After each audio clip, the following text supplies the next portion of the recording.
Whoa, you really got your melon jammed in there, didn't you? True, SpongeBob. SpongeBob Season 11 has a bunch of good episodes and a bunch of bad episodes, but the episode Library Cards is right in the middle. I've got a couple mistakes to talk about here, so let's just get right into them. This first one is really bad. Here's a hint, pay close attention to Patrick's eyes. You guys can do it. Try and comment the mistake before I come back in and explain it. All right, roll the footage. Whoops.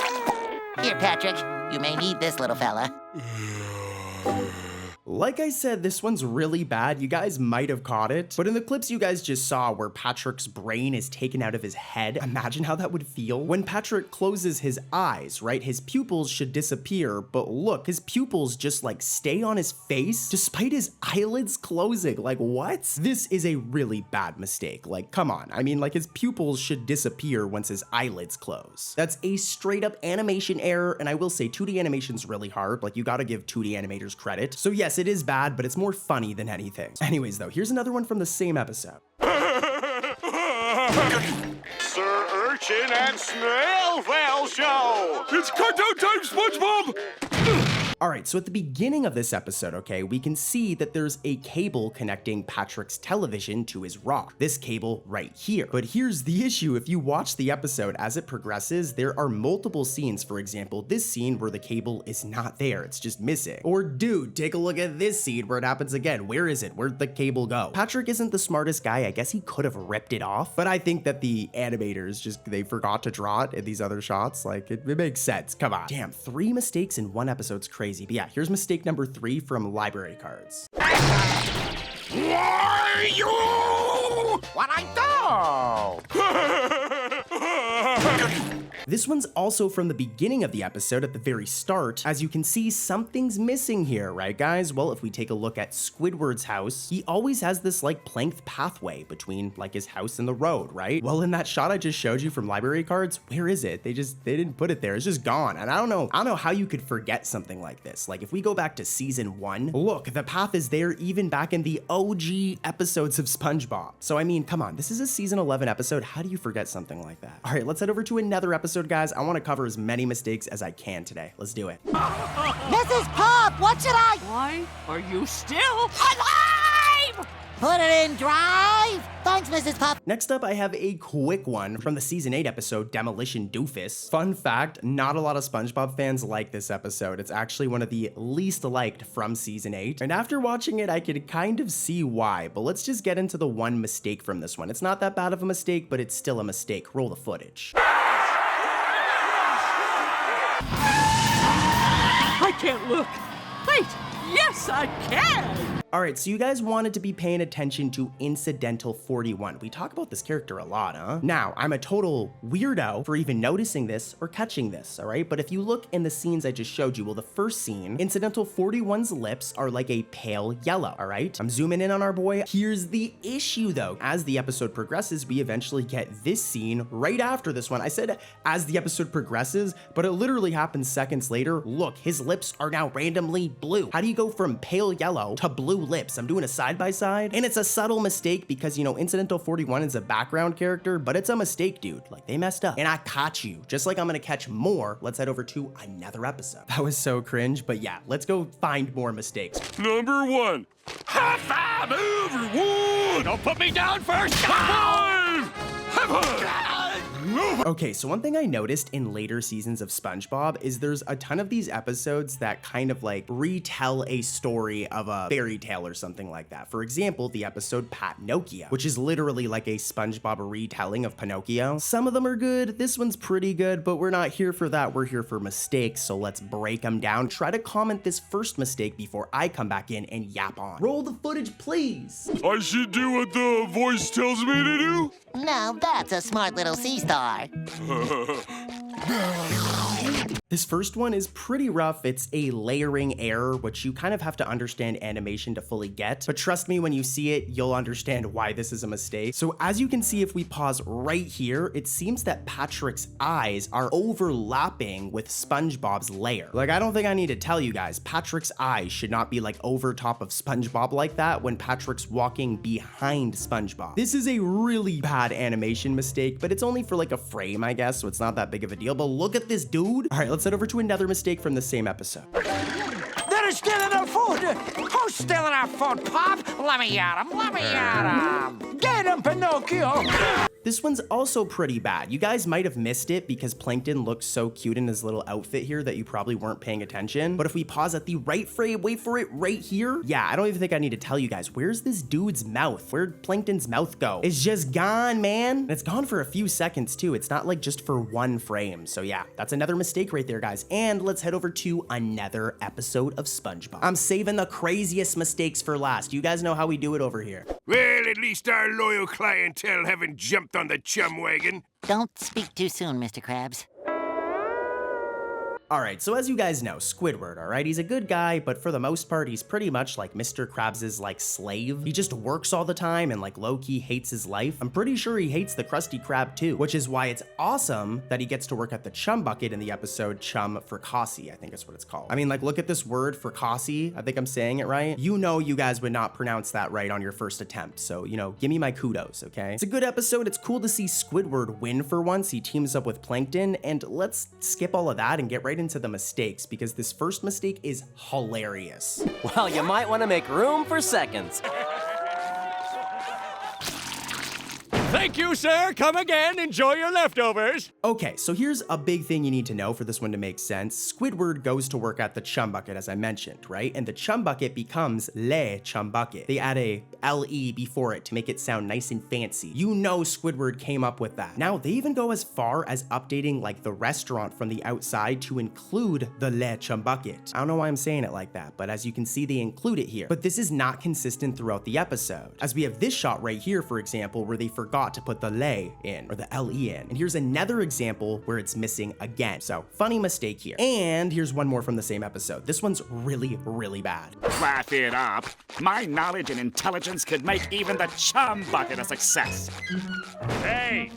Hey! Did you guys catch it? I wasn't exaggerating about it being bad. Like, listen closely. So when SpongeBob and Squidward are walking from the Krusty Krab with Plankton being a little snake spying on them, if we watch closely, look, SpongeBob's legs are like briefly detached from his body. I'm gonna play the clip in slow motion and loop where they detach. Like, look at this. Yeah, that's a major animation mess up. It looks so weird. Let's be real, when it comes to like cartoon villains, there is nobody as persistent as Plankton over here, okay? So imagine if the dude just gave up one day. It'd be crazy, right? Like, Mr. Krabs would be so happy. And guys, this is actually what supposedly happens in the episode Plankton Retires. Here, take a look at these clips setting up the episode, and then we're gonna get into the mistakes, don't worry. Yoink! Krabby Patty is made of. Crazy, right guys? Plankton retiring. But you know what would be even more crazy? If it was all just a scheme. Yeah, I'm on to you, Plankton. Just like I'm on to these mistakes. Enough! I think someone needs their papa. That's just not gonna work anymore. Don't you see? This one has happened a couple of times in previous episodes, so it's somewhat of a consistent mistake. But when Karen comes in the room in the clips you guys just seen and gives Plankton a bottle of milk, she appears to have nothing attached to her. But here's the issue. In the next few scenes, when Plankton jumps out of her hands, look, she's now randomly attached to an electrical outlet in this shot right here. And again, she's now also plugged in this shot right here. Despite these shots where she doesn't need to be plugged in, like what? This is definitely some cartoon logic here, you know, it's not that big of a deal, but it's still kind of a mistake. Like, come on, have some consistency. I'm being a total hater right now. It's not that big of a deal. Nothing will ever beat SpongeBob season 1. I mean, let's be real. So many good episodes in this season. For example, Kookie. This is a really good one, where SpongeBob and Patrick do not listen to Mr. Krabs, and well, they do this. But Mr. Krabs said... SpongeBob, let me ask you something. Does this look dangerous? Yeah, Mr. Krabs tries to warn them. Thank goodness they don't end up in the gift shop. All right, it's mistake time. Here's the first one, and here's a hint. You want to pay attention to SpongeBob's belts. Here's a PNG of SpongeBob. These little black, like, rectangles across his pants are his belts. And here's a back shot of SpongeBob. He always has the belt on the back of his pants as well. All right, pay attention to that. Roll the footage, please. Look at me! I'm hooked! It's in there pretty deep. What am I gonna do? There's only one thing to do, boy. Alright, so let me explain. It only happens for a brief frame or so, okay? But when SpongeBob reveals to Mr. Krabs, turns around and says, "I'm hooked," we can see that the animators forgot to draw the back belt part of SpongeBob's pants. And now you could say that they did it on purpose because the hook is in his pants. But literally in the next shot, look, we can see that the hook is in SpongeBob's pants as he's being pulled from the outside, but we can see those belt strips on the back of his pants. So this one shot right here where they're missing is totally 100% a mistake. Here's another one from Kookie. You were a good little fry cook, SpongeBob. It's SpongeBob Nudie Pants! Alright, so as you guys just seen, Mr. Krabs kind of accepts that SpongeBob might be gone forever because of the hook situation and puts a help wanted sign on the door. That way he can hire a new fry cook and replace SpongeBob when he gets eaten at the gift shop. Here's the thing though, moments later when SpongeBob eventually gets flung off the hook and crashes into the Krusty Krab windows, look, that help wanted sign that Mr. Krabs put up literally seconds ago is not there, it's gone. So Mr. Krabs puts it up on the wall, but then when we get this shot here, the animators forgot to draw it. Excuse me! Pregnant lady coming through! It sure is hard being preggers. Yeah. Look at this red crab right here, okay? Let's be honest with ourselves. There is no greedier cartoon character than Mr. Krabs, who's always looking for new schemes to come up with money. And the episode, The Scent of Money, is no exception. I mean, kind of obvious based off the title. It's literally called The Scent of Money. There are a few mistakes in this episode, but the one we're gonna talk about is actually like pretty bad. So yeah, let's get right to it. Pay close attention to Gary. What do you mean you don't feel so good? You look fine to me. Quit being such a baby and start making me some money. I'm gonna make this one quick because there is a chance I've covered this mistake before. If I did, I apologize. But when Mr. Krabs says, "Now quit being such a baby and start making me some money," geez, Mr. Krabs, you're like a bad person. These spots in spiral on Gary's shell disappear for like a couple of frames. It is so weird seeing Gary's like naked shell like this, dude. Like what? What's he doing? Straight construction! We're back to season 13, baby, and this episode's really cool because it's all about Pearl. As you guys know, SpongeBob primarily focuses around, like, obviously SpongeBob, but lately, especially in the later seasons, there's a lot of episodes that will focus around the side characters, which is really good for, like, world building and building up the, like, SpongeBob universe. So yeah, this episode we're gonna be talking about Upturned Girls. I love it. It's all about Pearl and Narlene going on their own little adventure. SpongeBob's barely even there. What is definitely there, though, are mistakes. There's two, and here's the first one. I want you to pay attention to Pearl's shirt. Told ya! Wait a minute, I know you two. You're those hooligans. It's those wily whales. Alright, so I will admit there's a chance that this one is intentional and not entirely a mistake, but if we look at Pearl's design, she always wears the shirt with a P on it, so she's very self-absorbed, but she wears a shirt with her initial on it. And in the sketch of Pearl that we've seen in the clips I just showed you, they completely forgot to put the P. So yeah, very, very weird. Might not be a mistake though. This one coming up right now though is definitely a mistake. Roll the footage. Okay. This'll be great! Two whale gals reconnoitering the big city together. This character right here is Incidental 31, okay? And you'll notice that he has these like blue stripes on his back right here. Now, throughout this scene, we eventually get this moment where Pearl like touches him. She actually wipes her fins on his back, which just shows how rude Pearl is even more. But here's the issue. When she wipes her flipper on his back, look, the blue stripes just magically disappear. These are a part of his skin, so they wouldn't just wipe away. I want to make this clear. Like the animators, I don't know what they did here, but the blue stripes should just go away. Talk about a weird mistake. Believe it or not, the Sandy Cheeks movie is here, even though it literally leaked, but it's here officially. And I've found a ton of mistakes. So yeah, let's talk about a ton of mistakes hidden in the Sandy Cheeks movie. Good morning, Sandy. Haven't seen you in a while. Did you guys catch that? Well, let's take a look at Conch Street, all right? As you guys can see, it normally goes Patrick's house, Squidward's house, and SpongeBob's house. And each of these houses have their own path. SpongeBob has this like rocky path here. Squidward has this like plank path made out of wooden planks. And Patrick just has a normal path. If we even go back to the first season of SpongeBob, it looks exactly like this. And look at Patrick's path in particular. Well, right at the ending of Sandy's awesome song, when we see SpongeBob spinning out of his house, if we pause at the right frame, okay, look, Patrick is missing the path to his house. It happens so quickly that I don't blame the animators for missing it, plus it's 3D animation, which is really hard. But I have no idea why in this one shot, it's just not there. It's just not rendered. Hey, at least they got the plank path for Squidward's house and the rocky path for SpongeBob's house, though. Anyways, let's head over to mistake number 2. You look at you!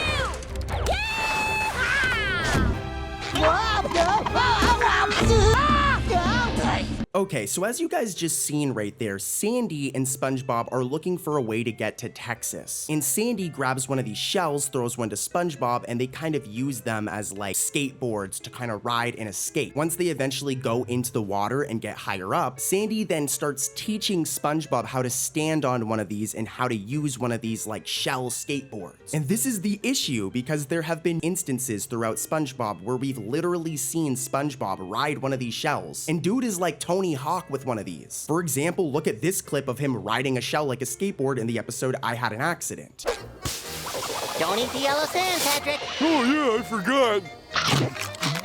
Hey, Sandy, watch me do the grouchy Squidward. Stop naming moves after me. This is not the first time SpongeBob has been on one of these like shell skateboards. So I have no idea why Sandy needs to teach him how to like use one in this scene. The way the scene comes across too is as if SpongeBob has never done it before. He's so confused as to like what to do, and just, yeah, this is some weird continuity here, especially because I Had an Accident is from like the Steven Hillenburg era of the show. So it shows whoever wrote this movie didn't know that. And even you guys watching, I'm sure you guys already know that SpongeBob has ridden a shell like a skateboard before. So yeah, bad mistake, and let's head over to mistake number 3.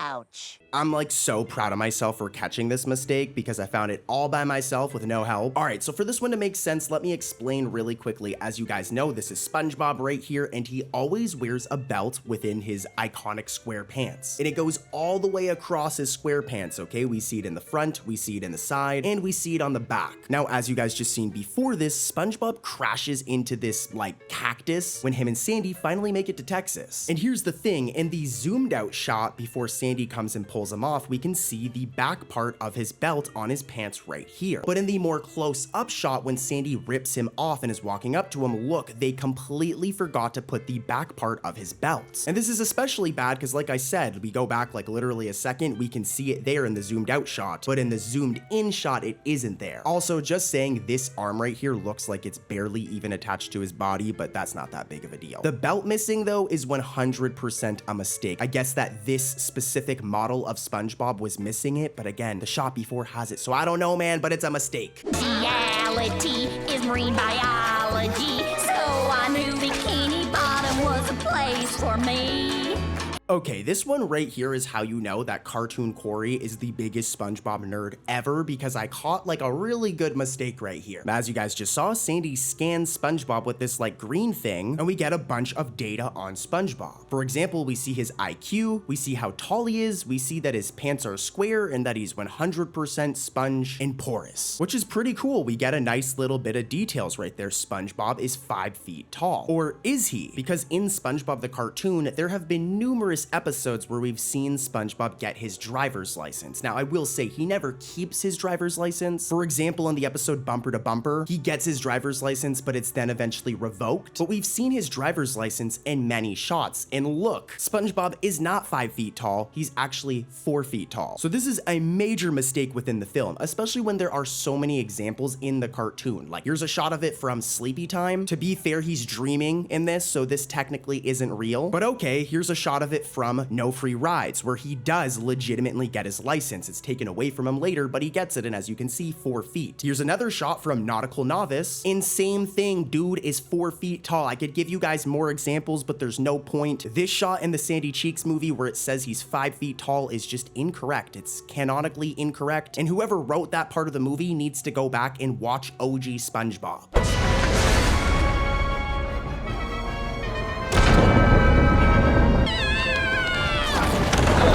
Alright, this next one's pretty bad. It's similar to one we already covered today, but it's pretty rough. So, when Bikini Bottom is being taken in, we eventually get this overlooking shot of Conch Street, of SpongeBob, Squidward, and Patrick's homes. And again, if we take a look at Conch Street in any other shot, right, we'll see that each house has its path. I don't need to explain them again, you guys already know. But if we look closely here, we slow down the footage, like if you look, they did not put the paths at all. And SpongeBob, Patrick, and Squidward's houses have not been moved yet or anything. So really, from this shot right here, we should be able to see all of the paths, especially when we can see the road to Conch Street right here. Like this black strip is the road to Conch Street, so the paths leading to their houses should be there. Furthermore, I want you to look beside SpongeBob's house, okay? On the opposite side away from Squidward's house, there's nothing there, right? I'm circling this spot, there's nothing there. But as the scene progresses and we get the shot where Sandy screams no and we see Conch Street get ripped up out of the ground, there's this random house right here, right beside SpongeBob's. When literally like 2 seconds before this, when we have the overlooking shot, that house is not there beside SpongeBob's. So I'm showing a side-by-side and I'm circling the house. And yeah, as you can see, it's missing here. So this was 100% a mistake. That's 2 in 1. Not only are the paths missing, which is really bad, but this house just magically appears beside SpongeBob's out of nowhere.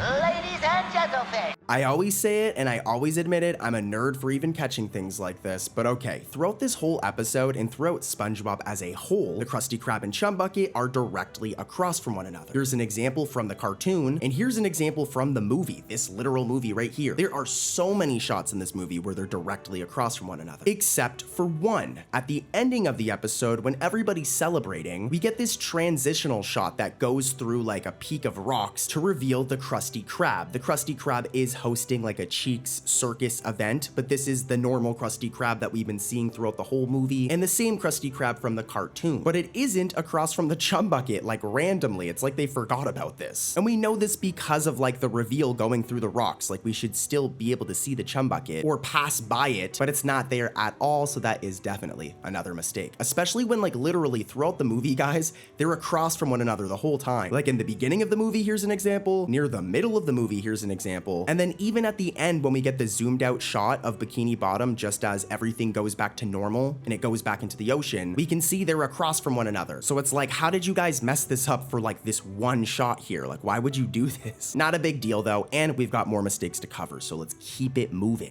In your absence, I've gained some mad skills. Observe. Put us back in the water, you land-loving demons! Admittedly, I may be nitpicking a little bit with this next one, but for some context just for you guys, in the real world sections of this movie, we see this playset version of SpongeBob's house, Patrick's house, and Squidward's house, of course. And here's the thing, if we take a look at Patrick's house in any episode, it's always brown, okay? If it's nighttime, it'll sometimes be like a darker color, but that's only if it's nighttime. When it's daytime, it is always brown. Now here's my problem, right? In the real world sections of the movie where they're in like the science lab, there is lights and everything. It's not nighttime. So why is Patrick's house purple? Like look at the 3D animated like playset version of Patrick's house. It's purple. Let's do a side-by-side with his house and other shots from the movie. And yeah, I don't know why it's purple in the playset version. It makes no sense. Like SpongeBob and Squidward's houses are the right color. So I don't know if this was intentional or a mistake, but it shouldn't be purple. That's for sure.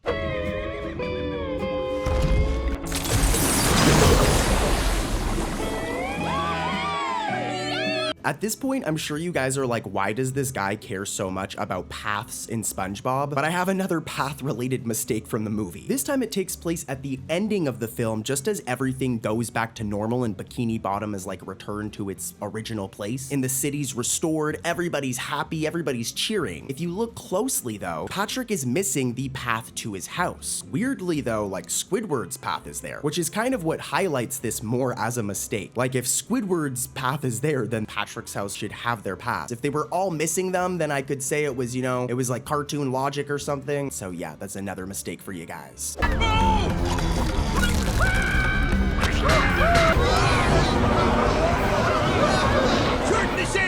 Okay, so I'm not gonna make this one too long. It's not that crazy of a mistake, and there's crazier mistakes to talk about after this, so I'll make it quick. But as you guys know, on the inside of the Krusty Krab and like the dining room area where all the fish eat, there's Squidward's workstation with the cash register, the order here sign, and the galley grub sign. The galley grub is pretty much like the menu. Now, normally the galley grub sign is right on top of Squidward's workstation. Here's an example showing this, and here's another example showing this. Here's even one more example. Look right here, you can see it's right on top of Squidward's workstation. But in the clips I just showed you guys, specifically in this shot right here, for some reason the galley grub sign is like ridiculously far from Squidward's workstation. Like based on how this shot looks, it's like the galley grub menu is like in the middle of the restaurant. So yeah, not the biggest mistake. I mean, like it could have been way worse than this, but this is still technically kind of a mistake. Like I don't know why it's over here. It should be way farther back and closer to Squidward's workstation. SpongeBob definitely takes his job way too seriously. We've seen this in many episodes before, but a prime example of this is Missing Identity, where he loses his name tag and instead of just getting a new one, he goes on a whole adventure. It's a good episode though, I can't complain. It does have some mistakes though. Here's the first one. Squidward, what happened?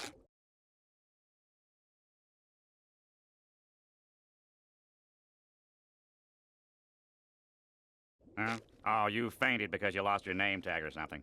Ah! Huh? Okay, so take a look at the Krusty Krab, the inside of it, the interior of it, and we'll look at Squidward's workstation and we'll notice that there's a cash register there. I mean, there should be, right? Because he's like the cashier. It's there in every other episode, but in Missing Identity, when Squidward is bragging about being a genius, that cash register is just missing. They just didn't draw it. Kinda lazy, but I'll let it slide. This is a cartoon, but it should be right there. Here's another mistake from this episode, and this one's really gonna blow your brain because it's a massive plot hole technically. Hey, SpongeBob, Not now, Patrick. I know where your name tag is. Where? I don't see my name tag up here.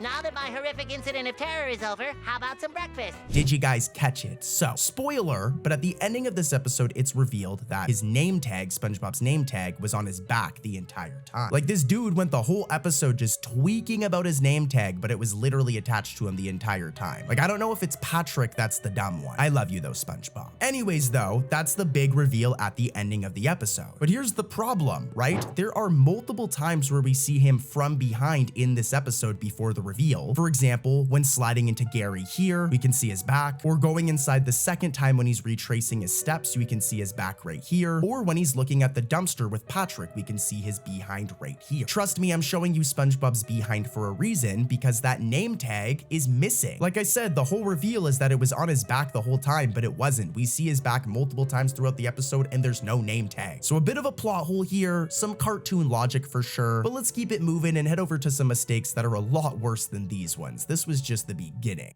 I'm gonna make this one quick. It's from the episode Wig Struck, where SpongeBob finds a wig and thinks he's cool. Like, I'm gonna get to the mistake really quickly, but look at this clip of SpongeBob thinking he's so cool with this wig. Hey, Square Fashion. Nice couture. Why, thank you. So that, huh? Nice do, SpongeBob. To be fair, he does look kinda cool with hair, but yeah, here's that quick mistake I was talking about. I got so much enjoyment out of the wig myself, I assumed everyone else did too. It's time to be strong. I know.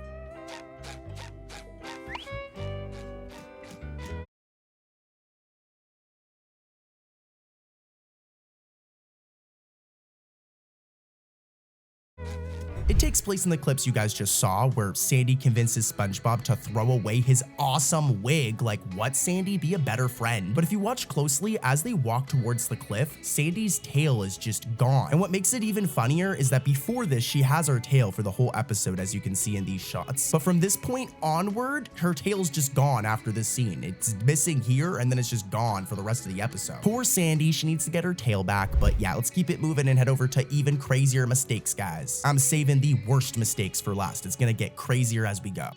This next one is one of my personal favorites. It's the episode Krabs a la Mode, where Plankton has this plan to like flood or freeze the Krusty Krab, which he does, but Mr. Krabs, being the businessman he is, instead of it ruining the Krusty Krab, he just turns the Krusty Krab into like an ice skating ring and makes even more money. It's actually hilarious. What's not so hilarious though are the mistakes in this episode, and there's a couple. Let's start with this one. Roll the footage. Let's see if you guys can spot it.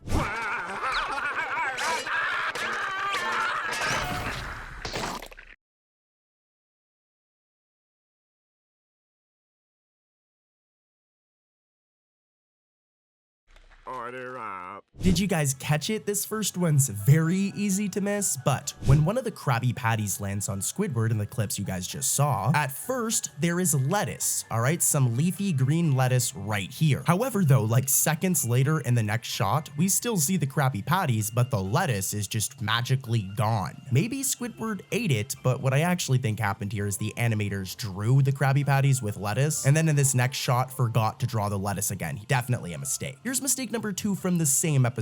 Run, you fools! Run!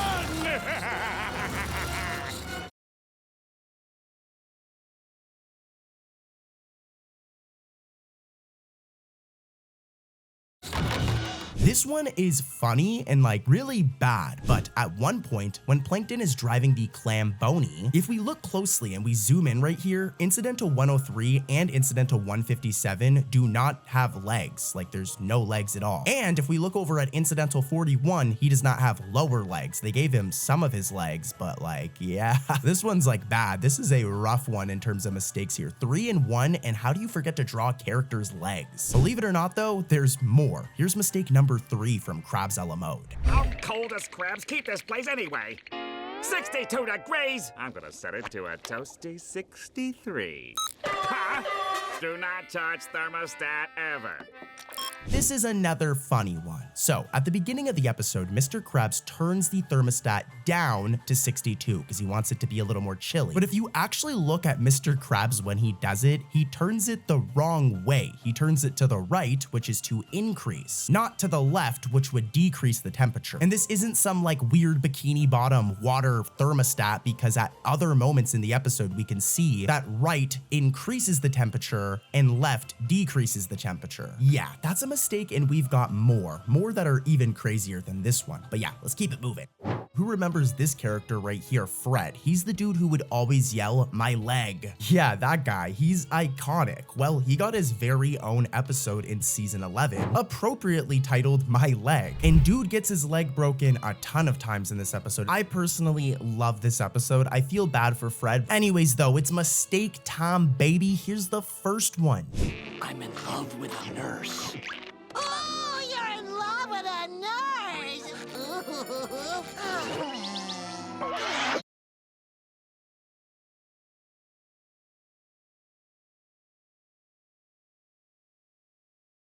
Fred, I've got an idea.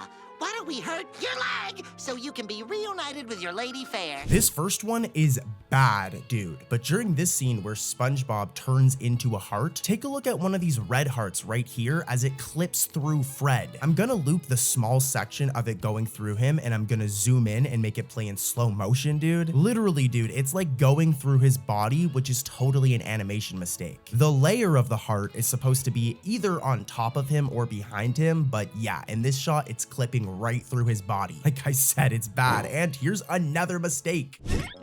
Just your leg?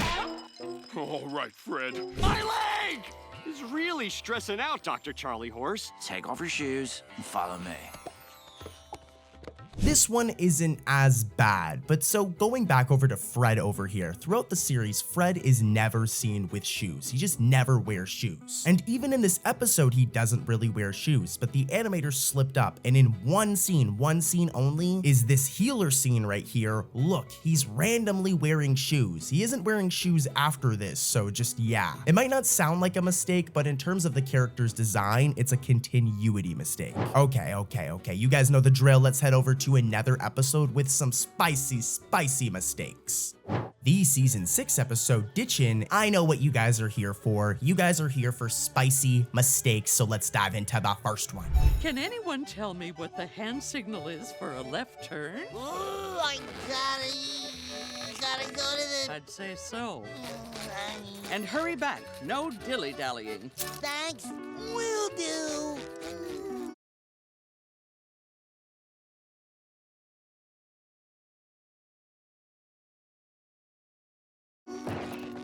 So here's the deal. We actually have 3 mistakes in one scene. It all takes place in the classroom at Mrs. Puff's boating school, and pretty much what happens is everything looks like this at first, as you can see, but then when SpongeBob is rushing to the door to leave, everything looks like this. Let's break it down a little bit more than that, as these mistakes are really bad. So for one, Incidental 41, this is how they normally look. Now, at first, Incidental 41, his body and pants are yellow and blue. You can see it, all right? Yellow and blue. And then in the next shot, it changes randomly to blue and brown, which looks incredibly awkward. Then we have Incidental 46 over here. At first, his bottom, all right, the bottom part of his character model is green, okay? You can see it, it's green right here. But then, in the next shot, it changes to red randomly, like what? Okay, and now finally, there's this fish right here sitting behind SpongeBob's desk. At first, it's Incidental 47, as you can see, all right? Incidental 47 is sitting right there behind SpongeBob's desk. But then, in that next shot, he changes to a completely different character. He's not Incidental 47 anymore, and now he's Incidental 42. Like, that's wild, dude. Of course, we ain't done yet though, guys. Cartoon Corey's got the good for you guys, because I got more mistakes and they're wild. Next up is a really gross episode, Fungus Among Us, which the title can already give you an idea of what's going on in this episode. Here's the first mistake. Let's see if you guys can spot it. It was Squidward! He gave you all the ick! Let us apprehend that careless contaminator!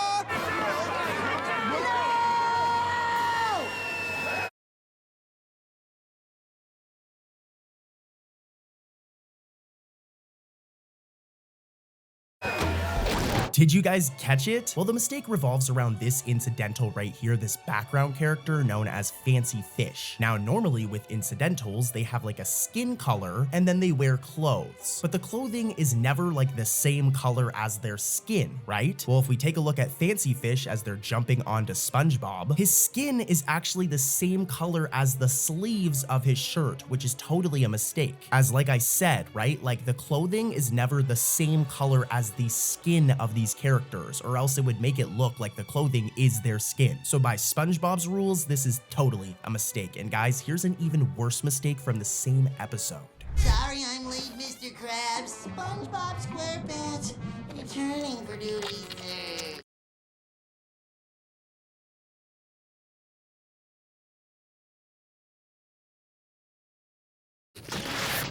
This one's a quick one, but when SpongeBob says, SpongeBob SquarePants returning for duty, sir, take a look at this dork's sleeves as they're colored yellow instead of white, which is totally a mistake. And there's more, another mistake in this episode. Look at this. I wanna go home!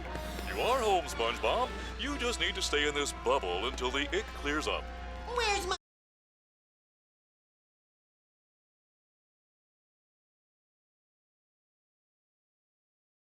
snail, Gary? We've taken care of your pet. Gary? Whoa! Last one from this episode, but after SpongeBob gets literally kidnapped from the Krusty Krab and is put into isolation, he says, "Where's my snail Gary?" And if we look at his clothing, look at his side belt, it's missing. Normally SpongeBob's belt goes like all around him, but in this one shot, the side part of his belt is gone. The animators just did not draw it. Hey, mistakes happen, and guys, we've got plenty more coming up, mistakes you don't want to miss. The episode is That's No Lady. In this episode, Patrick wants wants to be a girl. To be fair, he has a good reason. It's because he thinks he's gonna get kicked out of town, so it's more of like a disguise. But I gotta say, he makes for a pretty lady, guys. Like, don't tell my girlfriend. Anyways, here's the first one. Who will go with me to the next Jolly Fisherman's Expo?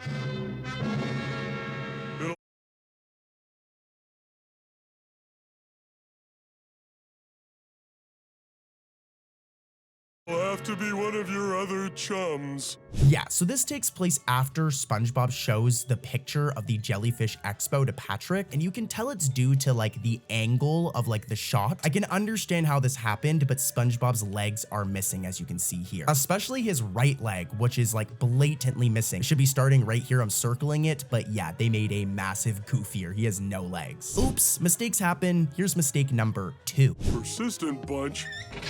How about Sunday brunch? No thanks again.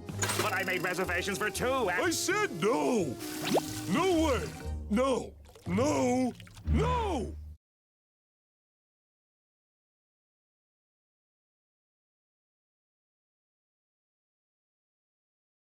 It happens really quickly, but if we take a look at incidental 37A over here, their eyes are very like strangely misaligned with their body. Like, dude, it looks like their eyes are about to fall off of their head. Like, this is totally a mistake. This one's a bit more understandable because it's kind of just like a background element, but I caught ya, get wrecked, Nickelodeon. This is a mistake. And poor incidental 37A, I hope he doesn't lose his eyes. SpongeBob Season 6 has a lot of weird episodes, but one of the weirdest is definitely Slide Whistle Stooges, an episode all about SpongeBob and Patrick and eventually Squidward playing with these whistles. Like, it makes for some funny moments though, for sure. What we're here for though are the mistakes. Here's the first one.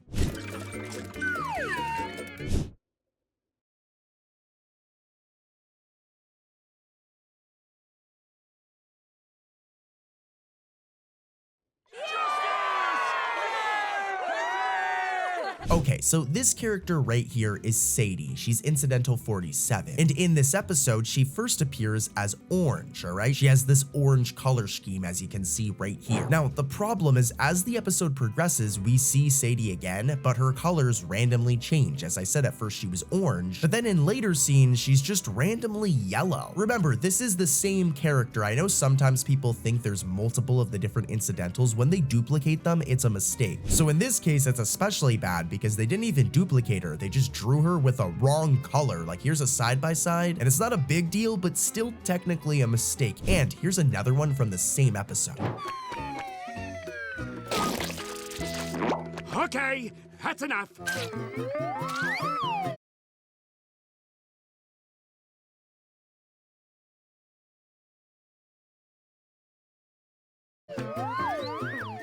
Not the windows again. Okay, I'm a total nerd for even catching this one, but as you guys just saw, SpongeBob and Patrick go into these 2 self-portraits of Squidward. And what we really want to pay attention to are the eyes on the self-portraits before they go in. Both eyes are the same color, as you can see here. Remember this. As when SpongeBob and Patrick jump out of the paintings, the one that Patrick was in now has different eyes. I'm doing a side-by-side of both portraits, and as you can see, like before they both had these like tan eyes, slightly tan. They're not fully white, but now the one that Patrick comes out of, the eyes are fully white. So yeah, a bit of a mistake here, a kind of a weird one too. And believe it or not, here's another one from the same episode. 3 mistakes in one episode is crazy. What is the meaning of this? What is the meaning of this? We're slide whistling.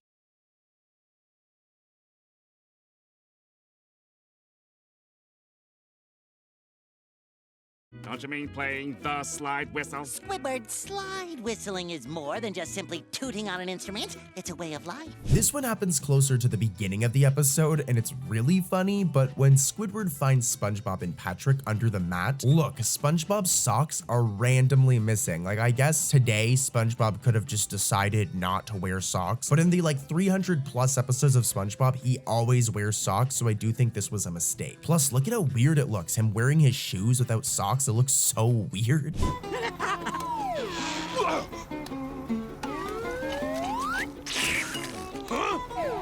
can't work under these conditions.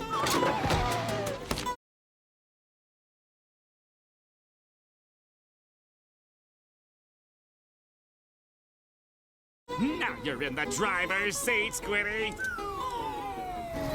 Okay, so as you guys just seen, the driver of the truck spills his coffee near an air vent right here, all right? Remember this. As later, Squidward eventually drives the exact same truck, but if we look, that vent that was in it before is not here now. I'm showing a side by side, and at first there was a vent inside the truck, as you can see here, but when Squidward gets in, I guess the animators forgot and did not draw the vent, so yeah, mistake. A very silly one, and you guys know what's good, let's keep it moving. I've got more mistakes coming up, things are gonna get spicy.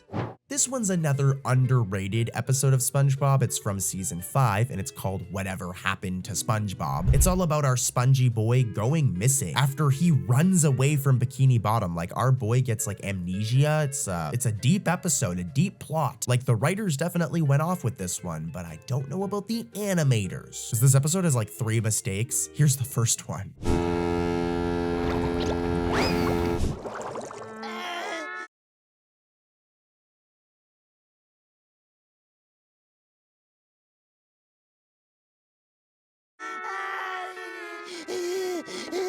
First things first, let's take a look at SpongeBob's house. We'll even take a look at a shot of it from the first ever season, and you'll notice it always has this little chimney right here. Well, I guess the animators of this episode of season 5 forgot about this, as SpongeBob's house is missing its chimney in this scene right here, which normally I wouldn't notice, but after seeing it without a chimney is really weird. Like, I don't think it ruins the episode, but weird mistake. And here's another one from Whatever Happened to SpongeBob.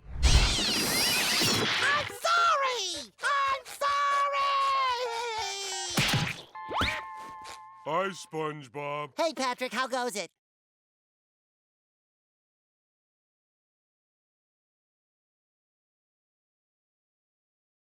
Well, it was going great until you showed up. This one's a classic. So SpongeBob's teeth seem to be yellow instead of white after he runs into Patrick. Pretty straightforward. This is a very common SpongeBob mistake. You guys already know what I'm gonna say. SpongeBob, go brush those teeth, boy. They shouldn't be yellow. That's disgusting.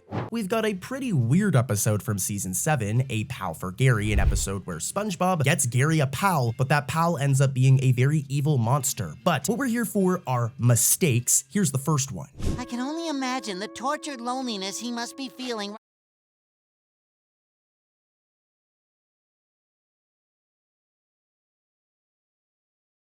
right now. This one is very, very weird. Now, I don't think I need to explain this, but right here on his square pants, he has a black belt. Major part of his design, but, well, in A Pal for Gary, when SpongeBob is walking away from his house near the start of the episode, let's take a look at our boy's belt for a frame because it randomly turns white. Like, what? It's only for a split second, so obviously it's not that big of a deal. It goes back to black, but look at that, dude. I'm zooming in. It is white, and that is not correct, and neither is this next mistake. Take a look at this one. You two get to know each other. I'll be right back.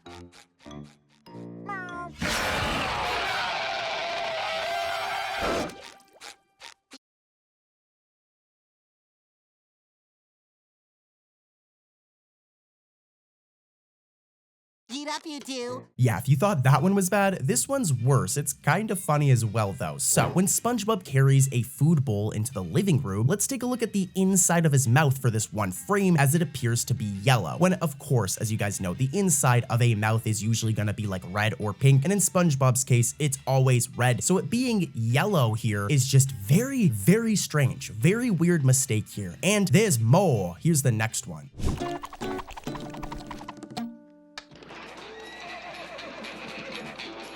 Sheriff, I nabbed your bank robber. Man, 3 mistakes in one episode? That is wild. Well, this one needs some explaining. So, throughout most of the Western crime movie or TV show that Gary the Snail is watching, throughout the episode, we see this cowboy fish right here. And he's always in this like normal olive green design, all right? This is how he looks. Remember this, remember it. This is how he looks. But in the very last scene of this show that is shown, this just randomly changes. The animators forgot about that olive green design and just randomly color him purple with a blue fin, thus making for a strange continuity error, which is really funny because this is a mistake within a show of a show, because Gary's watching a TV show and there's a mistake in this show. So I just thought that was kind of funny, but let's head over to another episode of SpongeBob, guys, with some wild mistakes. Things are about to get wild. Okay, it's time for some classic episodes. Next up, we've got Squid's Day Off, which is a very underrated episode from season 2 in my opinion. I mean, people love this episode, but I don't feel like it's talked about enough. I hate to bring it up in such a negative circumstance though, as we're about to expose some mistakes. Here's the first one. I will ring the bell when there's an order, but there's no customers! What's going on out here?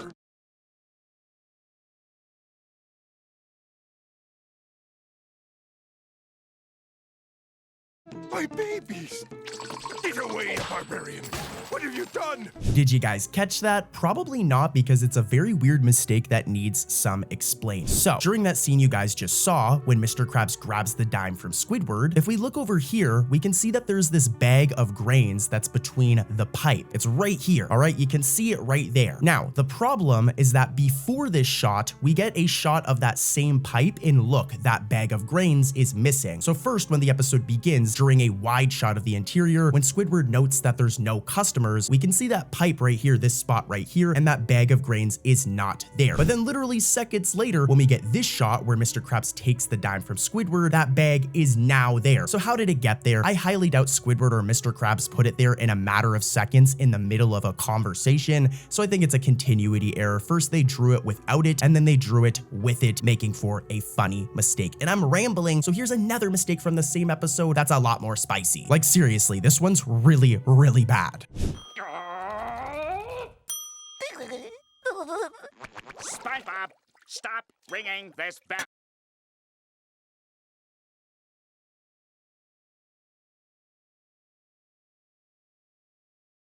I was just testing it. I will ring the bell when there's an order. Yeah, so I was not lying. This one is really, really bad. But when Squidward says, SpongeBob, stop ringing this bell, his legs, right, his legs, a massive part of his design, are not colored in for an entire frame. Like his legs were just not colored in at all, and it looks so strange. I told you it was a really bad mistake, all right? And there's gonna be a ton more in this video. Next episode is a SquarePants family vacation. I love this episode. I love episodes with SpongeBob's parents in them. And here's the first mistake. Are you getting hungry? Yeah. Oh, I could hear your stomach growling. I thought for a second it might be some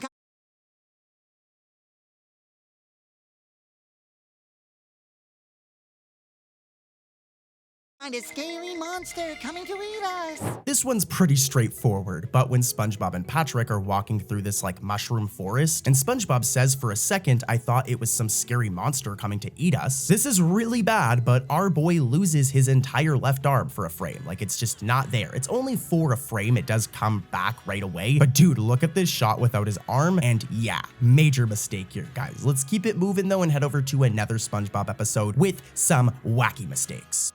Let's head back over to the classics. We've got Something Smells, a very special episode, such a nostalgic episode. It hits me in the childhood, but let's ruin that childhood by exposing that first mistake. Wow, it's Sunday, Gary. Guess what's for breakfast? That's right.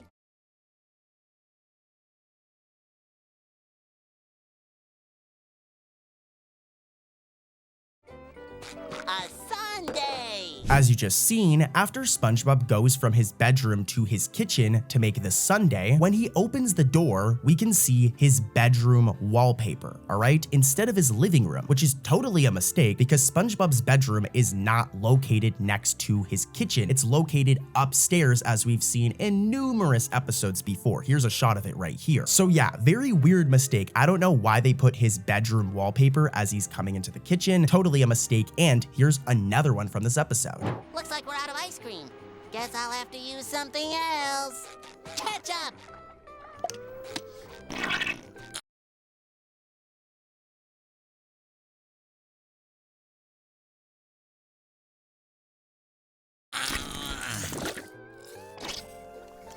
This one took me a couple times of watching it to really catch it, but when SpongeBob opens the giant ketchup bottle and squeezes it into his sundae bowl, disgusting by the way. Putting ketchup in a sundae, disgusting. If we look at his hands though, his right hand is on backwards. Look at this, I'm zooming in. Yeah, that hand is on backwards, and Totally a mistake, a really bad one too. We ain't done yet though, gang. More mistakes to come and you do not want to miss them. Let's keep it rolling. For this one, we're gonna head over to season 8, a very weird season of SpongeBob that I feel like is not ever really talked about. A lot of the episodes weren't very memorable, but one I've always enjoyed was a friendly game where SpongeBob and Patrick play an insane game of golf. You know what? I think I'm gonna turn my entire apartment into like a golf course. Pretty cool idea, SpongeBob. But it's time to expose some mistakes. Here is that mistake I was talking about. It is rough. Uh-oh.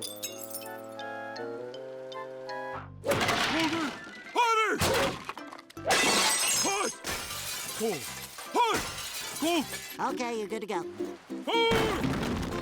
So, SpongeBob breaks Squidward's house's eye windows in the gallery, all right? As you can see here, when the ball goes through and breaks the window on Squidward's iconic little like head house here, on the inside of the window, we can see that we're in his gallery, all right? The room where Squidward puts all of his paintings. You can see the paintings on the wall, but later on in the episode, Patrick does a very similar thing and does more destruction to the same windows, all right? That same window that led to the gallery. Only when Patrick does it, the windows are now not in the gallery like earlier, and they're now randomly in Squidward's bedroom. Very weird. To be honest, these windows normally lead to Squidward's bedroom, so it's also a mistake that they ever even showed the gallery at all. But more importantly, first when he broke the windows, it was the gallery, but then when they were broken again, it was Squidward's bedroom, making for a really weird mistake.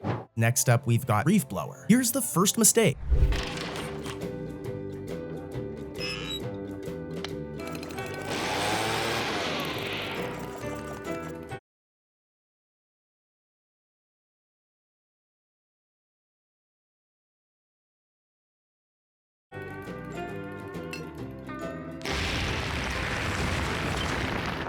You caught this, I'm proud of you because you got to be paying close attention. So at the beginning of this episode, when we see the front yard of Squidward's house, we can see that there's a flower in a pot right here. Remember this. As eventually as the episode progresses, when we see Squidward in his yard eating later on, that same flower in a pot from the beginning of the episode has just disappeared and it's not seen again in the episode after that first scene. That even includes this scene towards the ending of the episode where we see Squidward sitting on his doorstep again. It's not there. So it was there at the beginning of the episode randomly and then just disappears for the rest of the episode. Could be a mistake, maybe Squidward got rid of it, but come on, totally a mistake. And here's another one.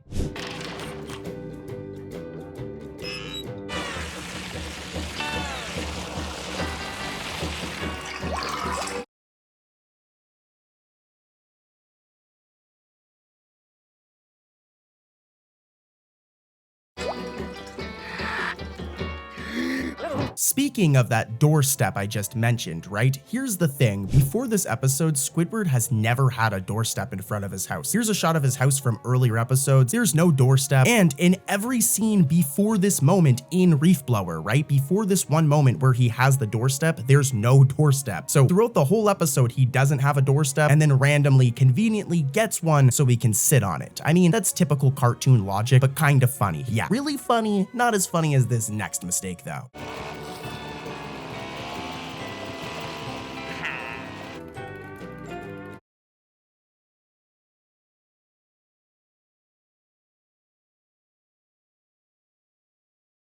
This one's a bit of a nitpick on my end, but I had to mention it. So, Squidward's hammock in his backyard is seen around the 45-second mark of the episode, alright? It's right there, you can see it, remember. Well, in the next scene, where he is seen eating, the two corals that held the hammock and the hammock itself are just nowhere to be found. They just magically disappeared. Maybe Squidward put them away, but this all happens in a matter of seconds, so I think the animators drew it in this shot and then forgot to draw the hammock afterwards. Let's head over to another season 1 banger with even more mistakes, the episode Plankton. Here's that first mistake. Take a look at this.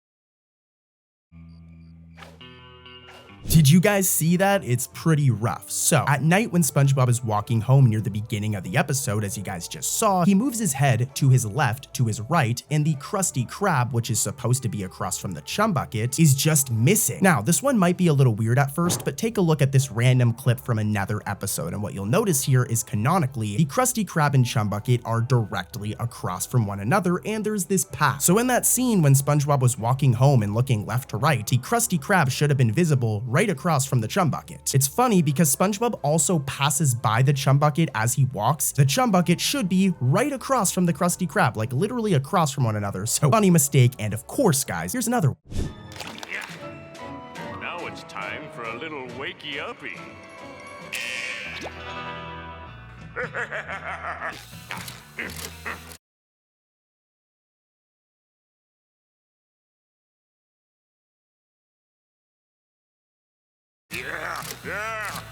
This one's interesting. A big part of this episode is that Plankton goes inside SpongeBob and controls his body and uses this controller right here. Now, the words total control can be seen on the controller, especially at first. The words just disappear and reappear multiple times. So very messy. The words total control should have been on the controller the entire time, but I guess they just removed it at times to, make it easier to animate. I don't blame them. 2D animation is hard, and here's the next mistake from Plankton. This isn't what I had in mind. Let me just grab my pants.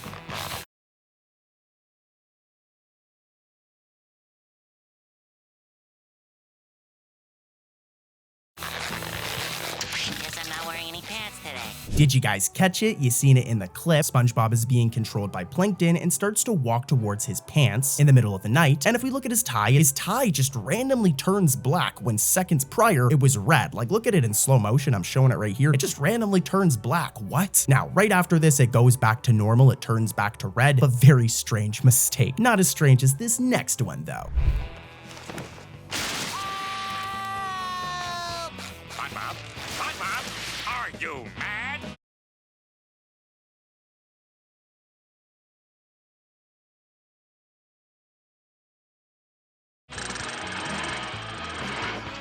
Shut your mouth, you mediocre clarinet player. Mediocre? Okay, so I'm a total nerd for catching this one. But at that point where SpongeBob walks into Squidward's bedroom, you may have noticed that for some reason, it's on the first floor of Squidward's house. When in literally every other episode, here's an example of this, Squidward's bedroom is on the second floor. We can tell because of the wallpaper especially. But yeah, I don't know why Squidward's bedroom is just suddenly on the first floor of his house now. Really big mistake here. This is not a thing and just, yeah, really cracks me up. This next one's also pretty funny though. Take a look at this. No. Okay, so we just jumped ahead a little bit. We're closer to the ending of the episode. There isn't a ton of mistakes in this episode, but when being forced into the chum bucket lab and screaming, like we can hear SpongeBob screaming, we can hear noise that should be coming from SpongeBob's mouth and his mouth should be moving. If we look at SpongeBob during this scene and we even slow it down a little bit, we'll notice that SpongeBob's mouth does not move at all. Now, this isn't that big of a deal. This is typical for old 2D animation. His mouth doesn't need to be moving all the time, but now that I'm pointing it out, his mouth should be moving and it's kind of weird. Technically a mistake still, just I'll give them an excuse since this is an old episode. But yeah, one more from Plankton. Roll the footage. No.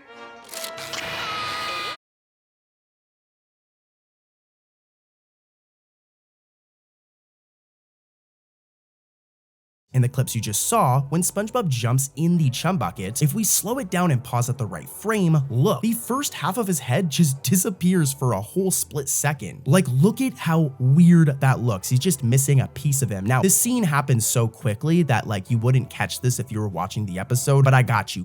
The episode Jellyfishing from season 1 also has a lot of strange mistakes, and let's dive into the first one. Roll that footage, take a look at this.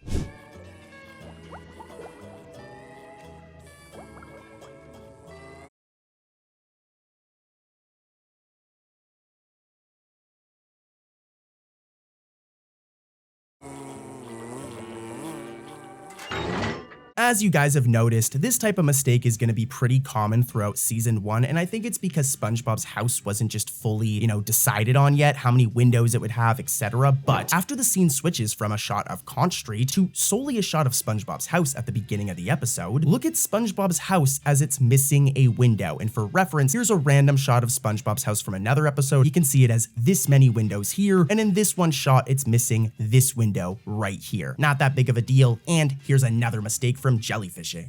But I can't. Bye-bye. Next time? Oh, sure, right. Whatever.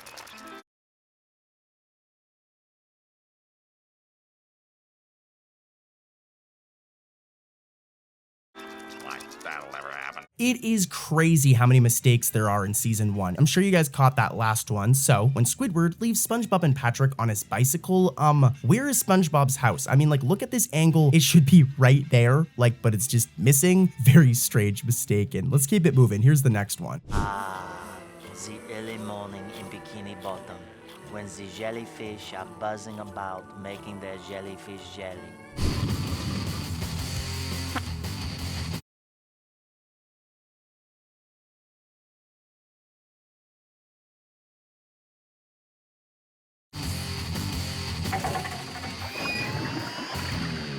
This one's very strange, and it took me a couple of seconds to fully understand the problem here. So, at the beginning of the episode, the sky is blue, as you can see right here. Remember this, as when SpongeBob and Patrick come out of the pineapple, literally like a second later, the sky is now orange. It looks like, it's like 7 or 8 p.m. You know what I mean? It isn't nighttime yet, but it's getting close to nighttime. Before it was blue, like it was nighttime, now it's orange, like it's the midday. And then, when they eventually chase the jellyfish, seconds later again, the sky is now randomly blue again, as if it's nighttime. So weird, dude. Like, the time of day wouldn't change like that. I understand if it went from like blue to orange and then stayed orange, but you could see that the animators forgot that they originally made it blue, then they made it orange, and then they made it blue again. Strange. Very strange. Here's another one though. Firmly grasp it!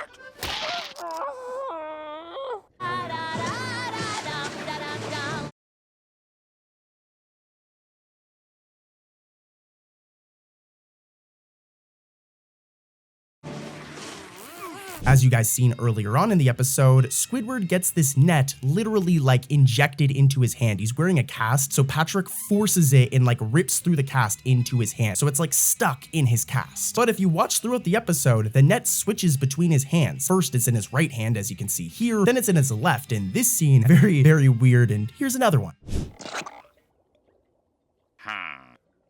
Hey, Squidward! When SpongeBob says, "Hey, Squidward," his mouth moves as if he's saying something completely else. Like, look at this in slow motion and you'll get what I mean. Hey, Squidward! Yeah, very strange audio error there. What's the matter, boy? I think Plankton wants to destroy our way of life! Man alive! He's taking us down! Next up, we have the episode Spongekiss, which I would not be surprised if a lot of you have never seen it before. This episode is very underrated. Honestly, though, it's actually more overrated because the episode is just not very good. So honestly, I don't even feel bad for exposing mistakes in this one. Here's the first one. Plankton's destroying the chum bucket? I guess he's finally given up on the restaurant business. Couldn't take the competition. You guys catch it? This one takes place right at the beginning of the episode as Mr. Krabs and SpongeBob open the Krusty Krab doors. It's only for a few seconds, but the undershirt underneath like Mr. Krabs' blue shirt, he normally has like a white shirt underneath it. As a matter of fact, here's a PNG of him. I'm talking about this right here. Yeah, in Spongekiss in this scene, look, it's gray randomly. It's only for a few seconds and then goes back to white, which is how I know it's a mistake. At first I was like, maybe Mr. Krabs was changing up the fashion a little bit, rocking a gray undershirt. But no, the animators just messed up. And they messed up more in this episode, as here's mistake number 2. Yeah. Stupid inflation. Alright, so for this one, let's take a look at the Krusty Krab, alright? Specifically the outside of the restaurant, as there are some design elements that are very consistent throughout the show. For example, the clam sign, this right here that says Krusty Krab. I mean, come on, it's been there ever since Help Wanted, the first ever episode. It's right here. There are also some scenes in this episode where we can see it. For example, this shot from Spongekiss right here. But here's the problem. At the very ending of the episode, when the lionfish roars, and it shows the Krusty Krab again, again, where is the clam sign? It's not there. It's just disappeared. Well, I'll tell you what actually happened. The animators in this one shot made a little mistake and forgot to draw it. Which, I mean, come on, none of us would notice this anyways, but it is still a mistake, so get wrecked, Nickelodeon. I caught you. And I'm gonna catch you more. Here's one more from Spongekiss.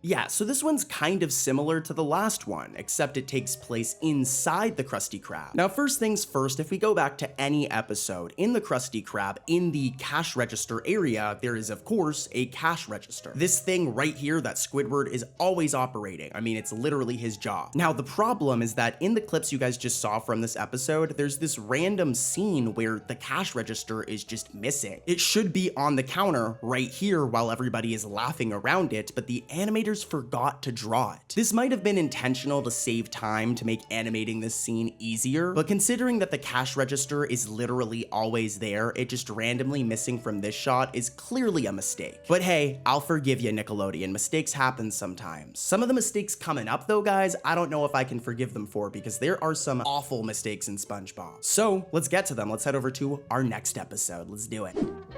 Sad and alone, I am desperate for something to do and someone to play with.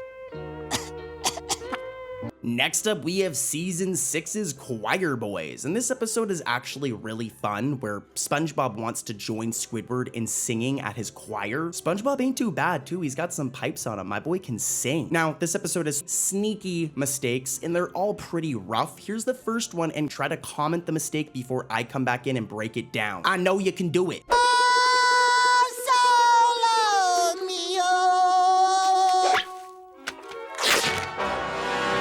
Like I said, they're pretty rough. I wasn't lying, guys, as when Squidward rips off SpongeBob's fake mustache, yeah, this dude is missing his right arm. You could argue it's due to the angle, but I mean, come on, they just did not draw that arm, and I think it's kind of important, right? Like, you need both of your arms. 2D animation's hard, so I understand them being lazy sometimes, but still totally a mistake. And dude, there's more. I've got plenty more. Here's mistake number 2 from Choir Boys.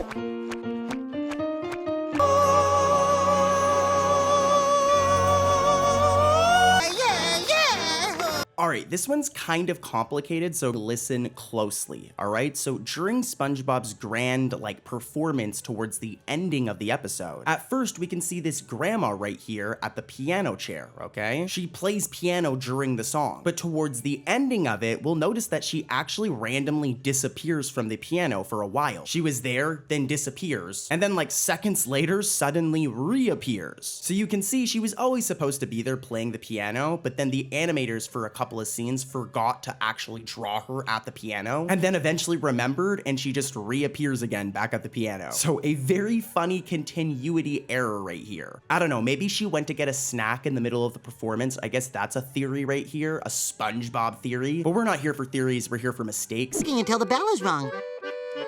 Thank you! Although a smidge less rigorous next time, please. We're gonna do summer jobs. The thing is, this episode isn't really about the summer. It's about Mrs. Puff nearly destroying the Krusty Krab and her needing to work at the Krusty Krab with SpongeBob so that she can slowly pay off her debt to Mr. Krabs. As you can imagine, SpongeBob and Mrs. Puff are not the best, fry cook duo. They do not get along very well, but that's not what we're here for. We're here for mistakes. Roll the first one. I don't care anymore. This isn't worth it.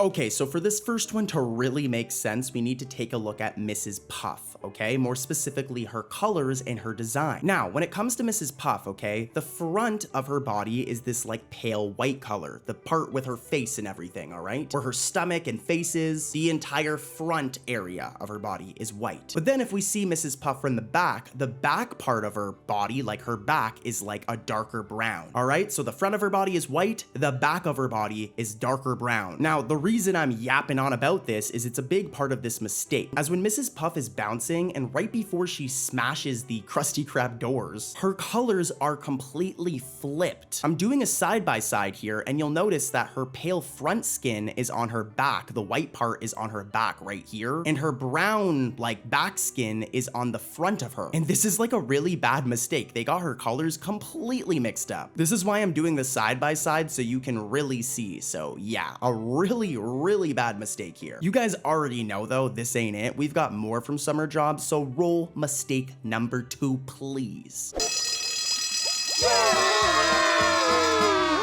Have a good summer vacation, class. I'll see you all next fall. Now this one is pretty hard to make out due to this episode being so old, but right at the beginning of the episode, very early on, all right, when the students are cheering at SpongeBob, if we pause at the right frame, we can see that SpongeBob's tongue, which is supposed to be like pink or red, is randomly yellow. Like I said, this one's kind of hard to make out, so let's do a little bit of upscaling magic here. Like, look, I'm doing my magic, and boom, we've upscaled the image. And yeah, we can make it out a lot better now if we zoom in a little bit. SpongeBob's tongue is yellow, and that's incorrect. Incorrect, just like this next mistake from Summer Jobs. Let's keep it rolling with mistake number 3. Let's Swift. Well, I wouldn't go that way if I were you.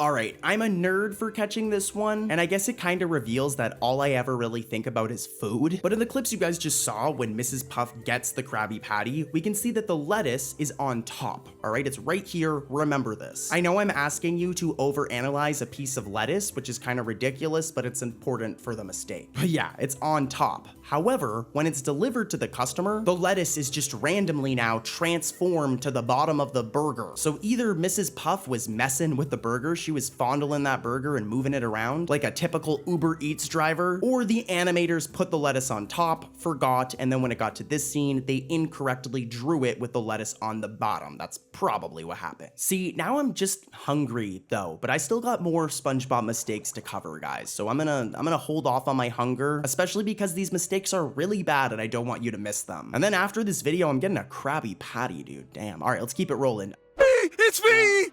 Why is it all orange and blurry? Where? See? Right there, on the entire thing? Oh! Here's a question, guys. Who wants to go on like a vacation with SpongeBob's mom and dad? Like, let's go, guys. It'll be a blast. Well, that's exactly what happens in the episode, A SquarePants Family Vacation. The episode name kind of makes it pretty obvious, where SpongeBob and Patrick go on quite the adventure with SpongeBob's parents. Now, there's only one mistake I want to cover in this episode because it's really bad. Roll that footage. No! Oh, I could hear your stomach growling. I thought for a second it might be some kind of scaly monster coming to eat us. Yeah, I may have covered this before, so if I have, don't worry, all the mistakes coming up are new. But when SpongeBob says, for a second, I thought it was some scary monster coming to eat us, his entire left arm, the whole thing, his left arm just completely disappears for a frame. And this isn't because of like an angle or something. This is a blatant glitch in animation. It's only for one frame and then it comes back. So you can't even get mad at the animators. Like, but still, dude is missing his whole arm. Crazy. And let's head over to another episode. I just wanted to throw this one in because it's so bad, guys, but even this doesn't touch some of the mistakes coming up. So don't go nowhere. Guys, you know, we're not gonna be heading to Bikini Bottom. We're actually gonna be heading over to Karate Island, along with our favorite butt kicker, Sandy, so we can go save SpongeBob. Well, that's not what we're gonna do, but that's what happens in the episode Karate Island, which is a really good episode. It actually has a lot of cool fight scenes, so here's a compilation of all of the people Sandy has to take on to save SpongeBob. And then we'll get into those 2 really bad mistakes. Ha ha ha! You cannot pass unless you defeat me. Leap, serve. The lair of filthy Phil. Dude, I would not mess with Sandy. Like, that girl is a fighter. I mean, she's literally wearing a Kill Bill outfit. Like, I'm doing a side-by-side. So yeah, do not mess with Sandy. What I am going to mess with, though, is the animation. Like, that was a 10 out of 10 segue. Come on. Anyways, here's mistake number 1 from Karate Island. Keep those eyes peeled.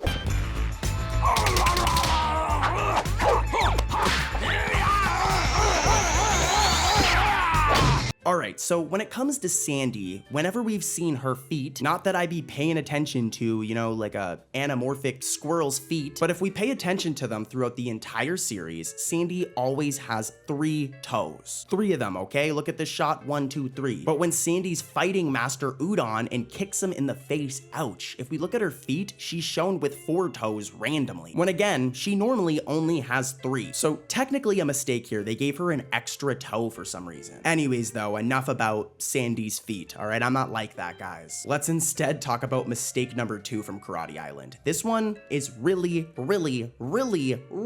bad. Unless you defeat me, the Tickler, and my iron finger style. Ha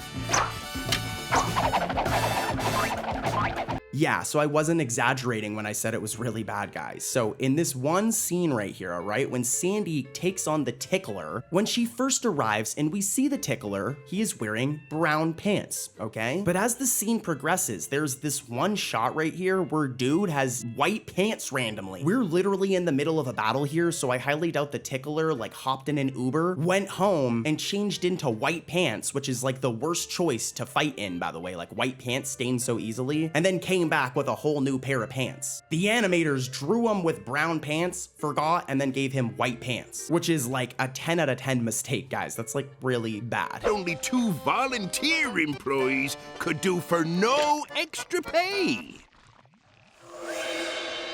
Next up, we have the episode Greasy Buffoons, and this episode is all about Mr. Krabs and Plankton competing with each other like they always do. They're like the biggest rivals ever. Like, let's be real, like Mr. Krabs is like Goku and Plankton's Vegeta. I want to see them fight, you know, that'd be like really cool. They should get in the ring and box. Anyways, I'm gonna be quiet, and here's the first mistake. Now from now on, I want you to fry up 2 patties for every Krabby Patty we sell. 1 for the patty itself, and the second just for the grease. This one happens really fast. You guys just seen the clips, but when Mr. Krabs says from now on, if you look, it happens really fast, but his pupils just like disappear for a split second. Like, look at this dude without pupils. It looks like something out of a horror film, dude. We got cursed Mr. Krabs right here. Order.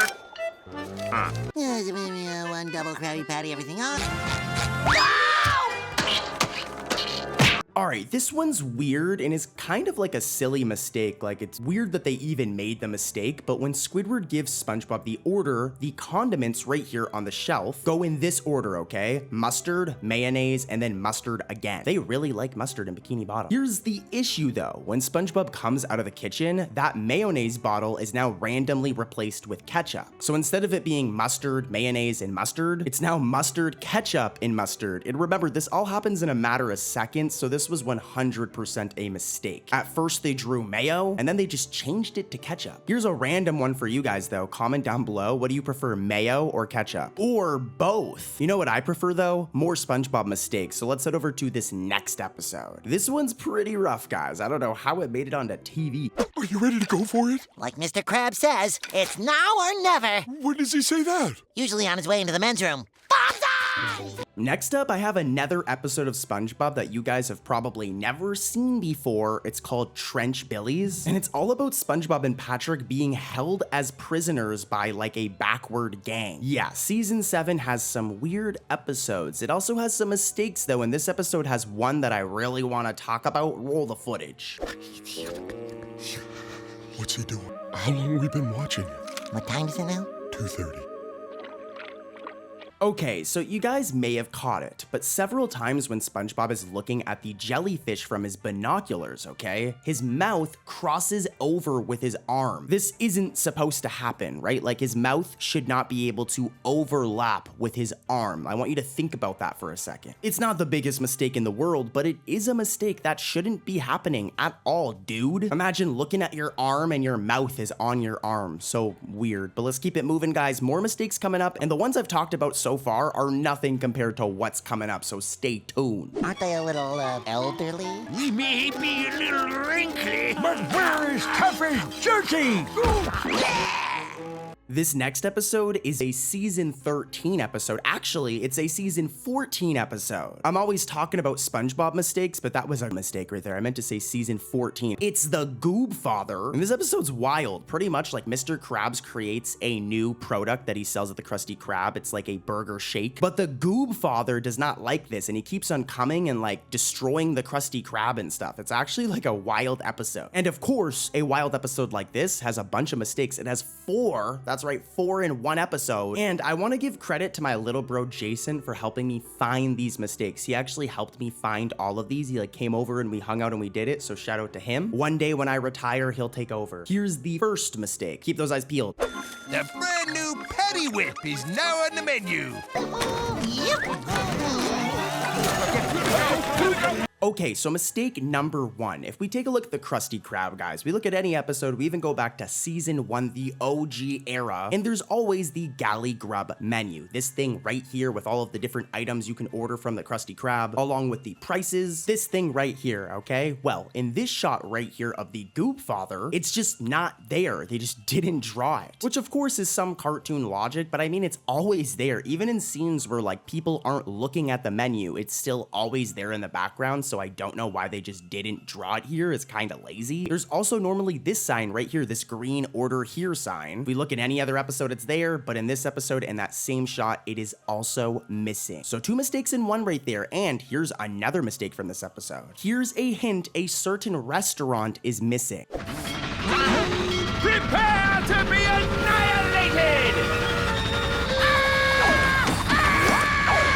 If you've been watching for a while, you know this is probably the most common mistake in SpongeBob history, so I'll make it quick. Canonically, okay, the Krusty Krab and Chum Bucket are directly across from one another. Here's an example of this right here. Here's another clip showing that this is a fact. They're across from one another. Here's even one more example, okay? 3 examples right there showing you that the Chum Bucket and Krusty Krab are across from one another. So yeah, specifically in this shot right here from the Goob Father, when the Goob Father himself shows up, look, the Chum Bucket is missing from across the street. Don't worry, this next mistake is much better. Roll the footage. The Goob Father would like to have a little talk with your boss. The Goob Father would like to have another little talk.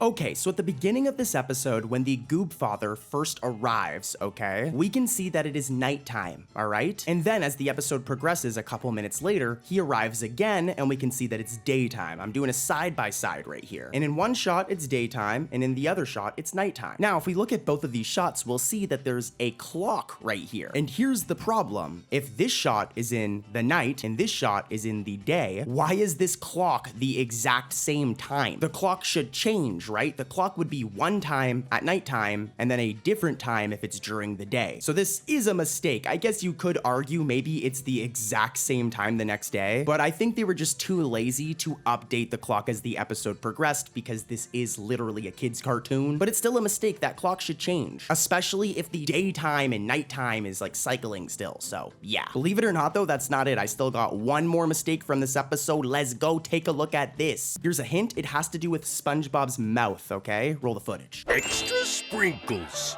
Coming up, double K swirl and make it snow.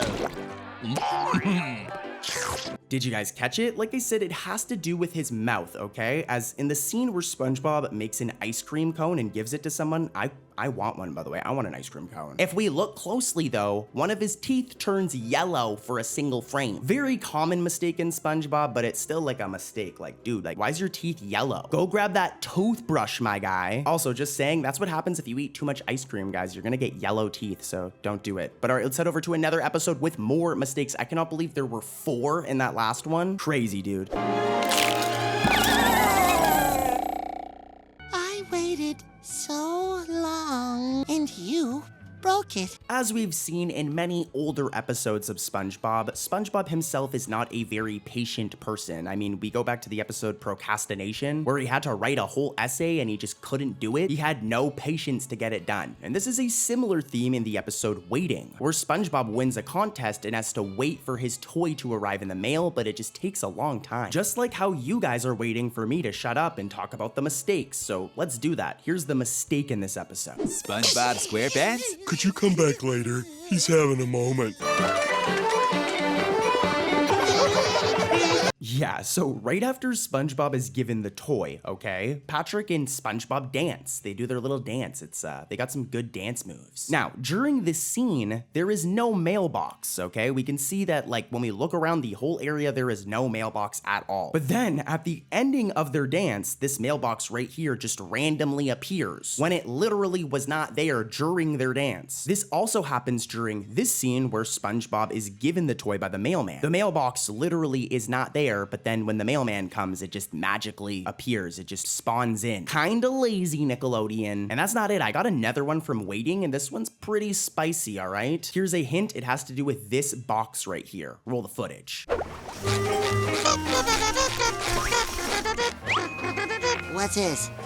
This is a free prize! Okay. So the mark that said free prize inside at first is orange, okay? When SpongeBob first sees it before he takes it, it's orange, as you can see here. However, when we get the close-up shot of SpongeBob reading it, it is now like a pinkish red color. Here's a side-by-side, and I have no idea how the color of a sticker just randomly changed. Like, what, dude? Talk about a weird mistake. And guys, we got more. We're back to our spongy boy, and the episode we're gonna be talking about is All That Glitters. Another episode that I'm sure some of you guys have not seen before. It's from that awkward period of SpongeBob where it just wasn't as popular as it used to be, but at least it's very popular again right now. Anyways though, like I said, the episode is All That Glitters, and here are some funny clips from this episode, and then we'll get right into the mistake. I gave up everything for you! Au revoir, peasants! Have fun laboring in your greasy spoon!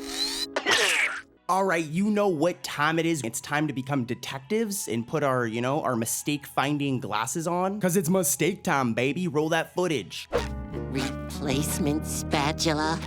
How could anything ever replace? Hey, look at that!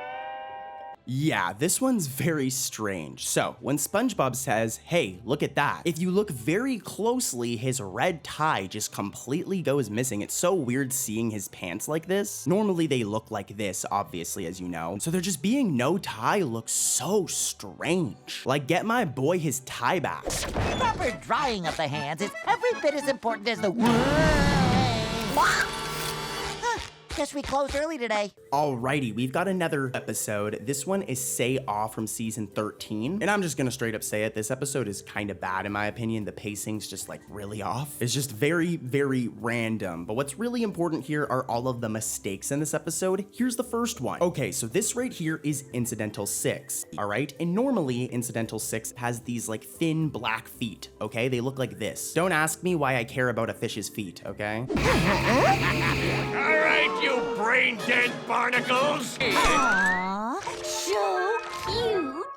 Now, here's the problem. At the beginning of this episode, when we see Incidental 6, as Plankton is just locked and loaded, he's like dual wielding, look at him. More importantly though, look at Incidental 6, as they drew his feet with like regular feet instead of how they normally look. And now this wouldn't be that big of a deal, right? Like they can change his feet if they want to. The problem is as this episode progresses, his feet go back to normal. Look, his feet go back to the like regular thin black line feet. So it's just weird that at the beginning of the episode, his feet look like this. And then in literally the exact same episode, his feet just entirely change design. It's funny because this also happens with Incidental 3. I don't need to play clips for this, but if you look at Incidental 3 at first, this is how his feet look. They're like normal, but then in other scenes, his feet go back to normal. So it's like, it's just a weird bit of continuity. Very strange, and the strangeness gets even weirder, if that made any sense. Here's mistake number 2 from Say Aw.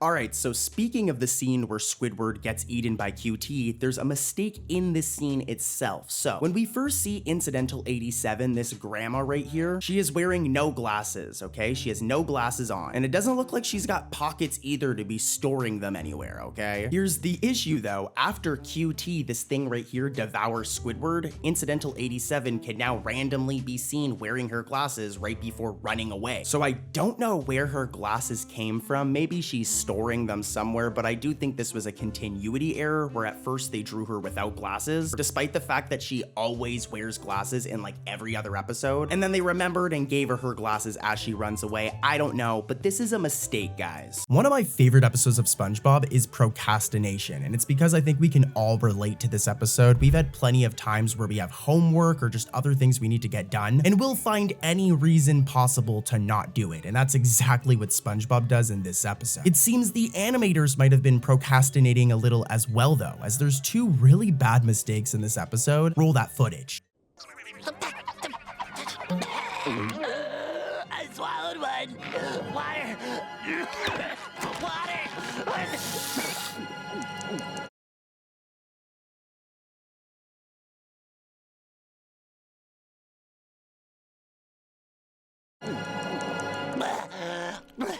That was a close one. What do you mean overly dramatic? All right, so mistake number 1. Were you guys able to catch it? Don't worry, because Cartoon Corey's got you. But during this scene right here where SpongeBob is at the sink and we see him drinking water, it happens really quickly. And it's only for a couple of seconds, but 2 parts of his black belt right here turn yellow. I don't think I need to tell you guys, but SpongeBob's black belt is always, you know, black. So this right here is some sort of layering issue. I'm showing it again and kind of looping it, and just, yeah, it's not supposed to look like that. SpongeBob, I think you need a new belt, buddy. That or maybe some new animators. Nah, 2D animation's hard. But here's mistake number 2. Down here. You get up here. I gotta get back to work. Peter! Stop, Pants. You get back here this instant. Pants!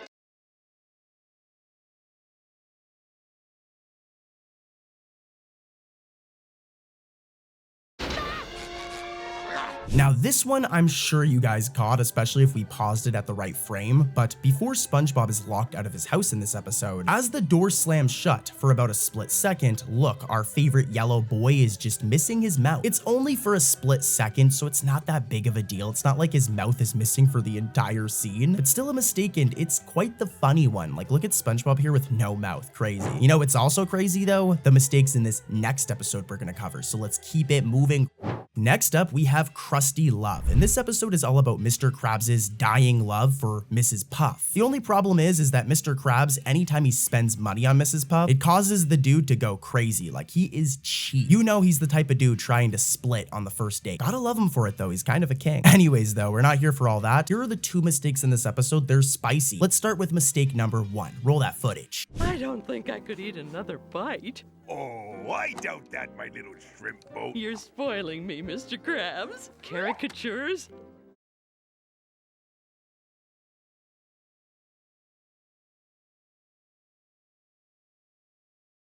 Imported music? Yeah, this one's like hilarious. So when Mr. Krabs first goes on his date with Mrs. Puff, at first we can see him wearing this fancy outfit, all right? My boy is looking smooth, he's looking good. Like, keep him away from my girlfriend, Mr. Krabs, you're looking good in that suit. But here's the thing, as the scene progresses, right? While they're out on the date, Mr. Krabs is wearing that fancy outfit the entire time. But for one scene, like one shot, look, the animators messed up and drew Mr. Krabs in his regular outfit. When in the shot before this, as you can see here, he's wearing the fancy clothes. And then seconds after we see this shot with the mistake in it, he's back to the fancy clothes. So totally a mistake. It's only for one frame, but Mr. Krabs should not be wearing his regular outfit here. It's definitely really funny though. Like, I don't know how they made that mistake, but here's mistake number 2 from Krusty Love. What's that smell?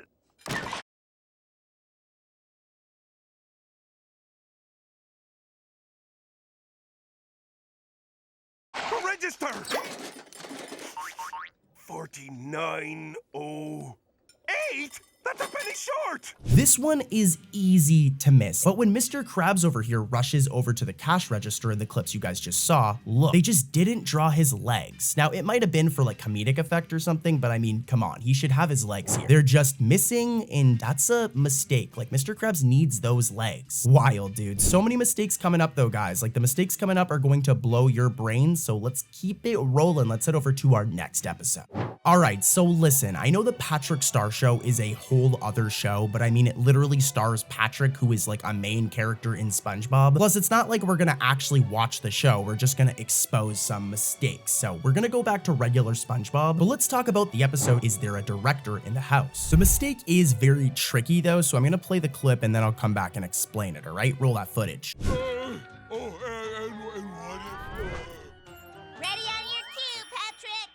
What if I was attacked by a Viking?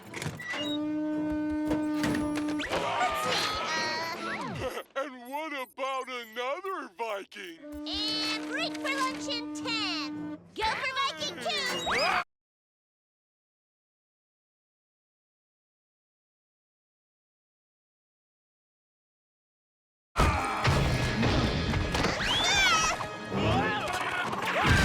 So at the very beginning of this episode, Patrick is doing his routine and Squidina is working in the background. And as we can see right here, there are two Vikings on her screen. There's Viking 1 right here, who has like a purplish pink body, and then Viking number 2 over here, which has like a green body. And they're literally titled like that, Viking 1 and Viking 2. So what's supposed to happen is that Squidina lets Viking 1 out to fight Patrick, all right? And we see that happen. We see the computer screen flicker out and we see the same Viking that was on that screen come out and beat up Patrick. Now, remember, Viking number 2 is a different color than Viking number 1, and eventually gets to the point where Squidina sends out Viking number 2. So we should see this green Viking right here come out, Viking number 2, since the pink one already came out because he's Viking number 1. Well, if you look closely, when Viking number 2 comes out, it's actually the exact same design as Viking number 1. The green one just never comes out, which makes no sense when the green one is Viking number 2. So I'm over explaining it. It's not that big of a deal, but hopefully you guys caught the mistake here. It's a funny one. Let's head over to another episode though that has like a much more blatant mistake. Like the mistake in this next episode is really bad. Let's keep it moving. Next up is Hide and Then What Happens. I'm gonna get right into the first mistake. Let's see if you guys can catch it. Oh, no! You aren't the one I'm seeking! No, I'll never find Patrick. He wins it.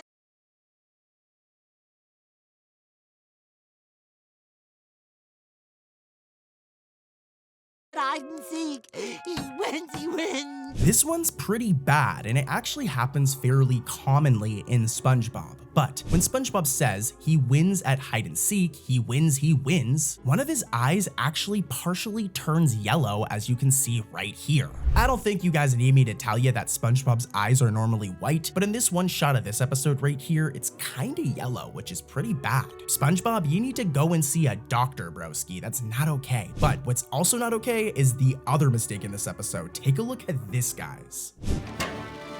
Thanks again, Sandy.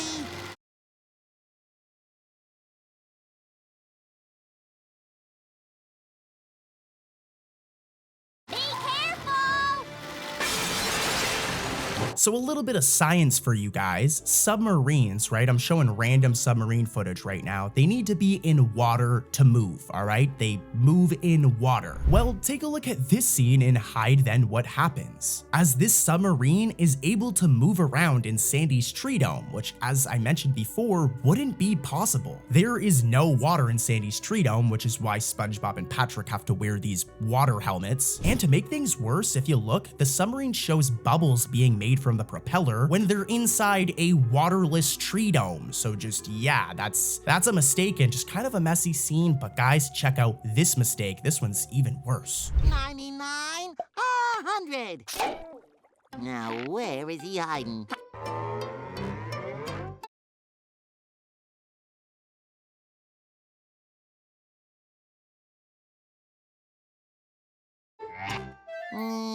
Way too obvious. This one's kind of funny. So right here is Conch Street. You guys know this street. It's iconic. SpongeBob, Squidward, and Patrick's houses all are on this street. But in Hide and Then What Happens, when SpongeBob looks around and sees Patrick's house, neither Squidward nor SpongeBob's houses are shown, which is totally a mistake. I mean, again, look at this shot of Conch Street. They should be right there. And even if it isn't a mistake, the animators are very lazy for not drawing them. So just, yeah, a bit of a messy episode, guys. But stay tuned, as I'm saving some of the best mistakes for the ending of the video, so stay tuned, all right? Let's keep it moving. let's go back in time to old SpongeBob, the Steven Hillenburg era, and talk about some mistakes in the episode, Your Shoes Untied. I love this episode, it's a good one. Any classic SpongeBob I love. Anyways though, here's the first mistake, roll the footage. Wait!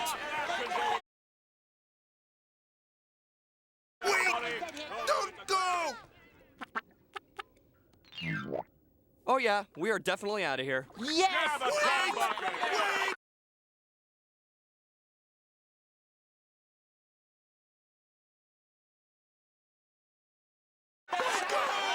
That's me money hooking out the door! This one is really, really funny. So guys, when the customers start to leave the Krusty Krab in this scene, this character right here, known as Incidental 67, wears a pair of pants that are similar to SpongeBob's, okay? You can see them right here. They're kind of fresh. Look at this guy, jacking SpongeBob's style, stealing his drip. Here's the problem though, guys. When the customers leave, this Incidental's pants just disappear. Where are they? At first, he's wearing these pants right here, but then in this scene, they're just gone. I highly doubt he took off his pants in the middle of the Krusty Krab. The burgers ain't that good, guys. But anyways, let's keep it moving and head over to another mistake in this episode. This one's pretty bad. What's the holdup? Now, any hardcore SpongeBob fan like myself knows that this character right here is Old Man Walker. And I mean, it's in his name. He's old. He's an old man. I love the guy, but he's a senior citizen. But I guess whoever made this episode kind of forgot about this, because when Old Man Walker says what's the holdup to Squidward, he talks in a young man's voice. Here's a clip right here showing his old voice again from another episode. I was hoops when I was a little kid, many years ago. You're telling me there have been many years? He's old, right? As you just heard. Well, listen to his voice again in this episode. What's the holdup? Dude is like a young man again somehow. I don't know how this happened, but this was definitely a mistake, guys. This one's kind of bad, but hey, that's not it for today's video. Let's keep it moving and head over to another episode. Let's go. Next up is the classic episode, Frankendoodle. I love this episode. Shout out to Doodle Bob over here. This guy's crazy. This man's a menace. Now, this episode has a ton of mistakes, but keep your eyes peeled for this first one. Roll footage. Be careful with that thing.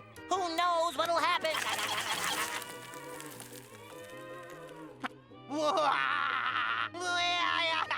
Very funny, Doodle. Okay, so I already know that this one is going to need some explaining. So here's the thing. When SpongeBob and Doodle Bob are in SpongeBob's living room, in the initial shot of the TV, the images next to it are just shots of barren landscapes, as you can see here. Then, in the next shot, they randomly change and are now images of Patrick, SpongeBob, and the pineapple, respectively. Then they change for a third time, and now they're just solid colors. And then, for the fourth time they change, they just go back to the images of SpongeBob, Patrick, and the pineapple. And then, guys, believe it or not, in a fifth shot, they go back to the solid colors. So this back and forth happens multiple times, and pretty much just as you can see, these shots over here just constantly change. Really weird mistake. Let's keep it rolling though and head over to another episode. Next up is Kenny the Cat. And you know, this episode isn't bad. It isn't necessarily my favorite. What do you guys think about it? Let me know in the comments. But what I do know for sure is this episode has two mistakes. Here's the first one. Keep those eyes peeled. SpongeBob, please let me explain. I'm just a cat with a dream. A dream to give the gift of hope.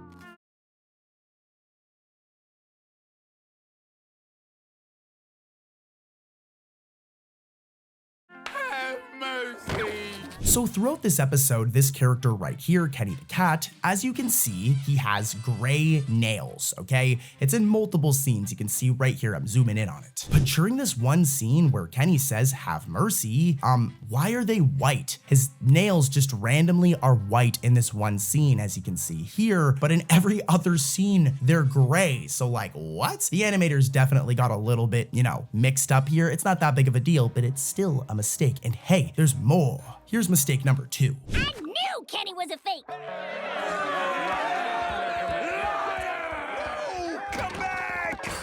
Yeah, so when everyone finds out that Kenny the cat over here is a big old fraud, he's a big fat phony, the fish walk away and we can hear a male voice say the word liar. But the issue is that this character that actually says liar is a female character, right? Like, it's always been a female incidental character, but the voice that comes out is a male voice. Now, I mean, hey, we're very progressive here. Just considering when this episode came out, I do think that this was a mistake. It wasn't supposed to be a male voice. But what do you guys think in the comments? I don't know. Let's keep it moving and head over to another crazy episode full of crazy mistakes. Season 5's Crabs a la mode is another interesting episode. It's not my favorite, but it's not the worst. But I do like Plankton's scheme in this episode. Instead of explaining it, I'll let these clips show you what he does. It's very interesting. Into every life a little rain must fall. Well, maybe it is personal. I'm touching your thermostat! I'm touching your thermostat! Plankton quite literally turned the Krusty Krab into a winter wonderland. At one point, people are literally ice skating around the Krusty Krab, which looks kind of fun, but I don't think that's the place to be doing that. This episode, as I said though, has some mistakes. Here's the first one. I'm touching your thermostat! I'm touching your thermostat! The temperature stays at 62 degrees. There's icicles hanging from the ceiling! So as you guys seen, a big plot point in this episode is Plankton changing the thermostat of the Krusty Krab. That's how it gets all icy in there. But as you've seen in the clips, he changes the temperature of the thermostat again, but how would he have done this? Because the thermostat freezes. We literally see it get ice on it. It's frozen, so I don't think it'd be working very well. So yeah, another mistake here, and here's mistake number 2.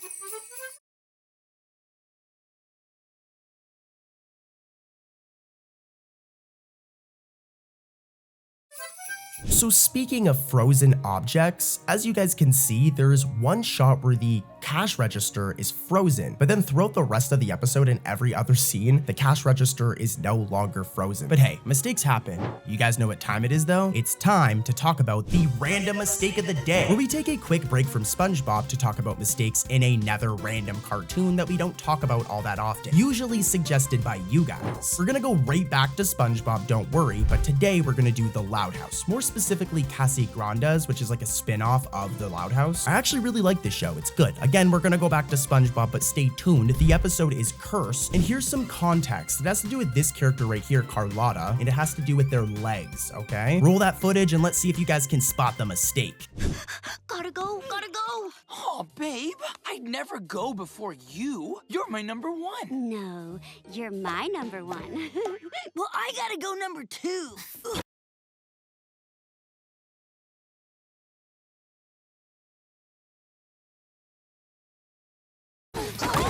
Lynn Lad with the steal. Did you guys catch it? Well, when Lynn shoves herself in front of the line for the bathroom in the clips you guys just saw, Carlotta over here has no legs in a few frames. Like, I'm zooming in right here and they're just missing their legs. Like, the legs are just not there. There's no legs. The animators just didn't draw them, which is hilarious. And let's head back to good old-fashioned SpongeBob.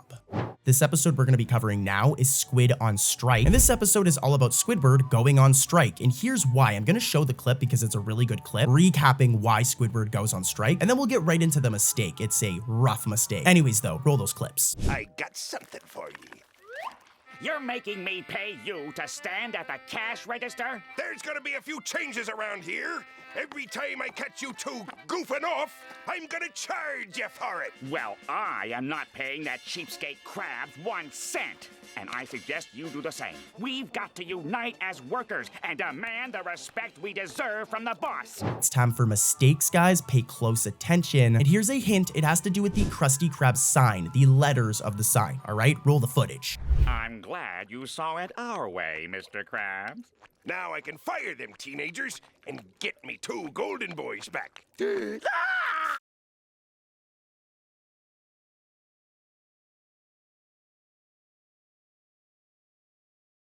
Well, see it work. Yeah, this one's interesting. You guys may need me to explain it, so like listen closely, all right? So in the scene you guys just saw with the disassembled Krusty Krab, where Mr. Krabs is about to walk outside, some of the letters of the Krusty Krab sign, for example, K, which is attached to the clam, we also have S, Y, and R that have fallen onto the ground. However, if you look over here, there's an extra letter T behind the clam, which is a mistake. In Krusty, there's only one T, so if the sign has fallen apart, there would never be two T's. Like look at the sign while it's intact. As you can see, there's only one T. So in this shot right here, why is there an extra T? Totally a mistake. Patrick, a few verses of the best friend tune. Best friend. Ow.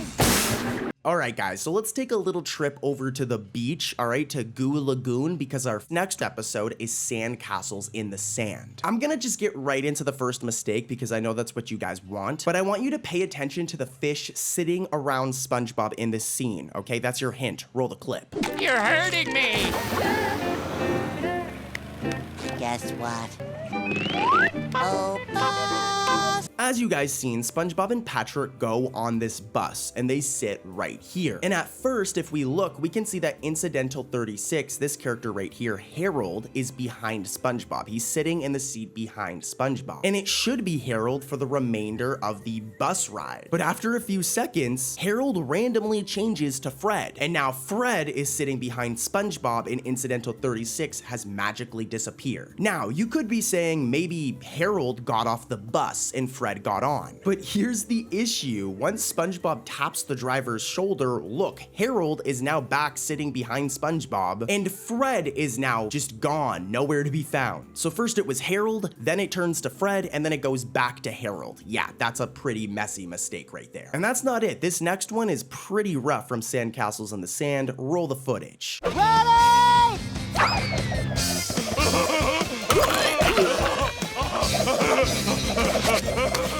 Now, I will say, to be fair, these characters are background, like, elements, so it is understandable that they were kind of crudely drawn, but still, if you look closely when SpongeBob and Patrick play Frisbee, a lot of the fish in the background are just drawn without pupils at all. For example, this guy right here, where based on how he's standing, you should be able to see his pupils, but they're just empty. Dude looks kind of creepy. Here's another example right here, or even look at this dude. It looks like he's missing his face entirely. So yeah. Some more mistakes for you right there. And I've got more coming up. So let's head over to our next episode, guys. This one's gonna be fun.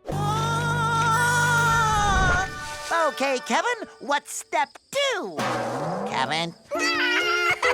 All right, this is how you know Cartoon Corey has got you guys covered. This next episode, it's called Mooned, and it's a season 14 episode. So it's all pretty. Like, look at how good the shots look. Look at the animation. Look at the drawings. It just looks so good. Makes me feel bad for pooping on it because we gotta expose a stinky, poopy mistake. Roll the footage. I hate jellyfishing. All right, now I'm gonna make it quick, but at the ending of this episode, Mooned, as you guys just seen in the clips, it takes place in space, okay? So SpongeBob and the gang, they're not underwater in Bikini Bottom. They're nowhere near Bikini Atoll. They flew out of Earth and are in space. However, though, if you look at this one shot, the background is shown to be underwater sky, which is an error because, as I mentioned, the characters are in space and they've left Bikini Bottom. You can tell the animators made a mistake with the backgrounds. They were supposed to put this space background, but because the show primarily takes place in Bikini Bottom underwater, you can tell they mistakenly put this underwater sky background. All right, I'm gonna be quiet about this one. Let's head over to another episode, guys, and these mistakes are really, really, really bad. You know I'd love to dance with you, sweetie, but we've tried this before. Yeah? Oh, yes. Yeehaw! I'm gonna make this one really quick. It takes place in the season 14 episode Tango Tangle. And here's some context. This character right here is Susie, okay? And when she does her little dance, I want you to pay attention to Plankton. Roll the footage. That's because I said hips! Watch me. All you gotta do is... Did you guys catch it? Well, before Susie does her little sussy boots hip shake thingy, Plankton's arm just completely disappears. It's just gone, dude. Yeah. You know who's also gone? The animators who animated this next episode we're gonna be talking about, because there's so many mistakes that they probably got fired. Let's keep it going.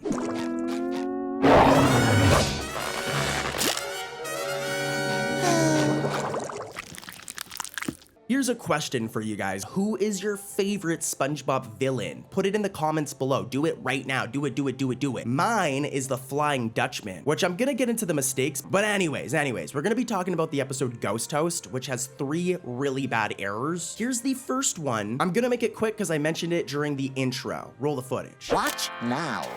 What in barnacles is it? A journey into self-awareness. Yeah, like I said, I'm gonna make this one quick because I kind of already showed you guys it, but as you guys know, SpongeBob's tie is normally red, but when SpongeBob is going to start the journey into self-awareness video, look, his tie was colored the same as his skin. When in the world has dude ever had a yellow tie? This is 100% a mistake. And here's another one from Ghost Toast that I know you've never seen before. Oh no! No, no, no, no, no! Everyone, get out!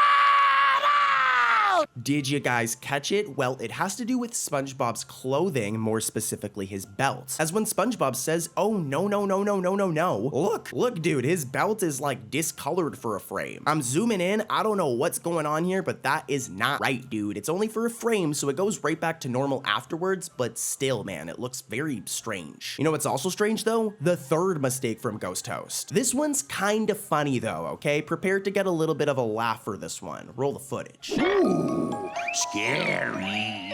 No! I'm stuck here while my ship is being repaired. Till then.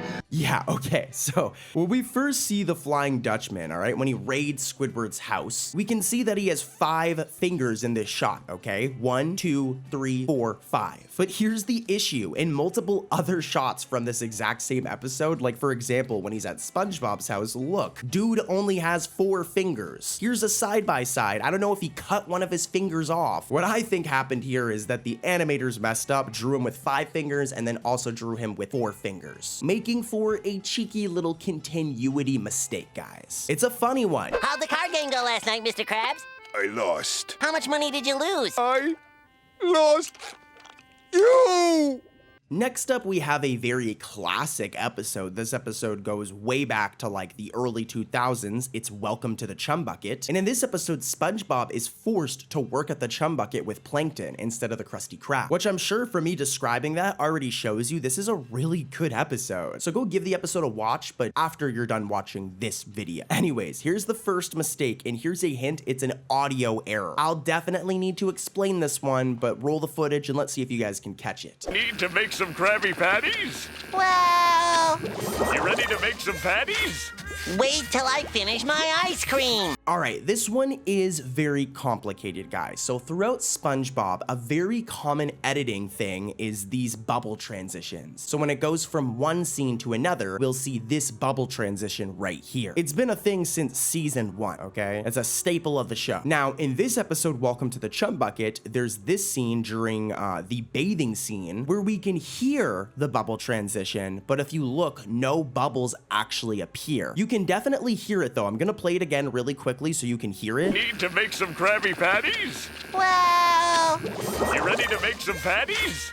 Wait till I finish my ice cream. Yeah, like you heard the bubble transition sound effect, but you can tell the animators or editors forgot to put the actual bubble animation effect in the video or in the episode, which is kind of hilarious. I've got lots of funny mistakes coming up though, guys. Let's head over to even another episode. I've got so many mistakes, guys. Don't click off yet. And another random mistake segment is coming soon. She's already replaced me!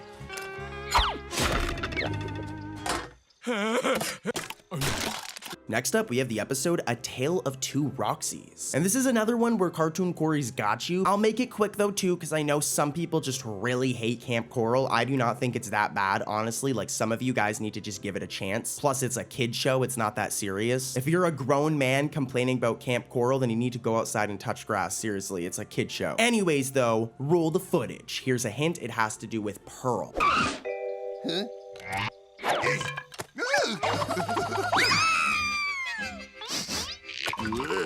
Did you guys catch it? Well, when Mr. Krabs carries Pearl away, it seems that she's missing her pupil right here. This is most likely because for a majority of this scene, she's only facing one way. But in this one shot here, we get to see the other side of her, and you can tell that they just did not render the pupil in her eye, and it looks very weird. She looks very cursed. Cursed baby Pearl over here. You know what's also cursed though, guys? These other mistakes we're gonna be covering. Let's keep it rolling, rolling, rolling. Gently.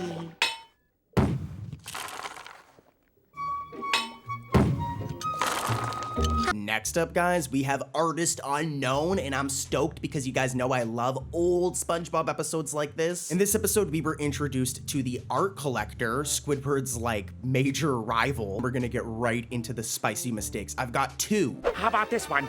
I call it bold and brash. More like belongs in the trash. Sorry. This one is very easy to miss, but as the art collector just roasts Bold and Bash, just laughs at it in Squidward's face, like, geez, he gets a little bit of karma, because if you look closely, one of the squares on his jacket just loses color. But right here, as you can see, this square normally is filled in, as you can see from this shot. But yeah, for a few frames, it just loses color, and it looks very strange, 100% a mistake by the animators. But also totally karma for making fun of our boy Squidward's painting. Like, come on, guys. You know, if you could get your own copy of Bold and Brash, you'd put it up in your bedroom. I'm sick and tired of all the Squidward hate around here, all right? Like, put some respect on our boy Squidward's name and his art. I say that, but I'm literally about to disrespect somebody else's art because I have another mistake to expose. Roll the footage, please. That will fit in with the other pieces in my collection. Why not? Because it's an art collection!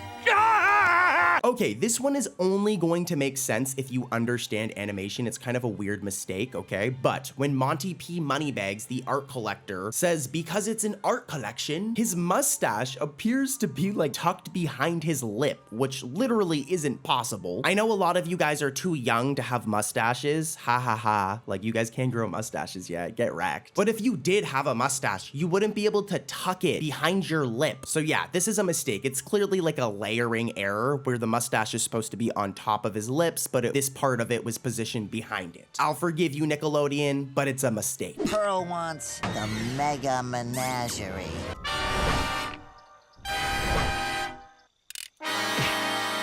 Next up, we have Krabsy the Clown, and this is another moment where Cartoon Corey is a total G. It is Camp Coral again, so I'll make it quick, guys, but the mistake is actually like really good. Here's your hint. Pay close attention to the confetti and roll that footage. Let's see if you guys can spot this mistake, okay? Oh, now to break out the old clown costume.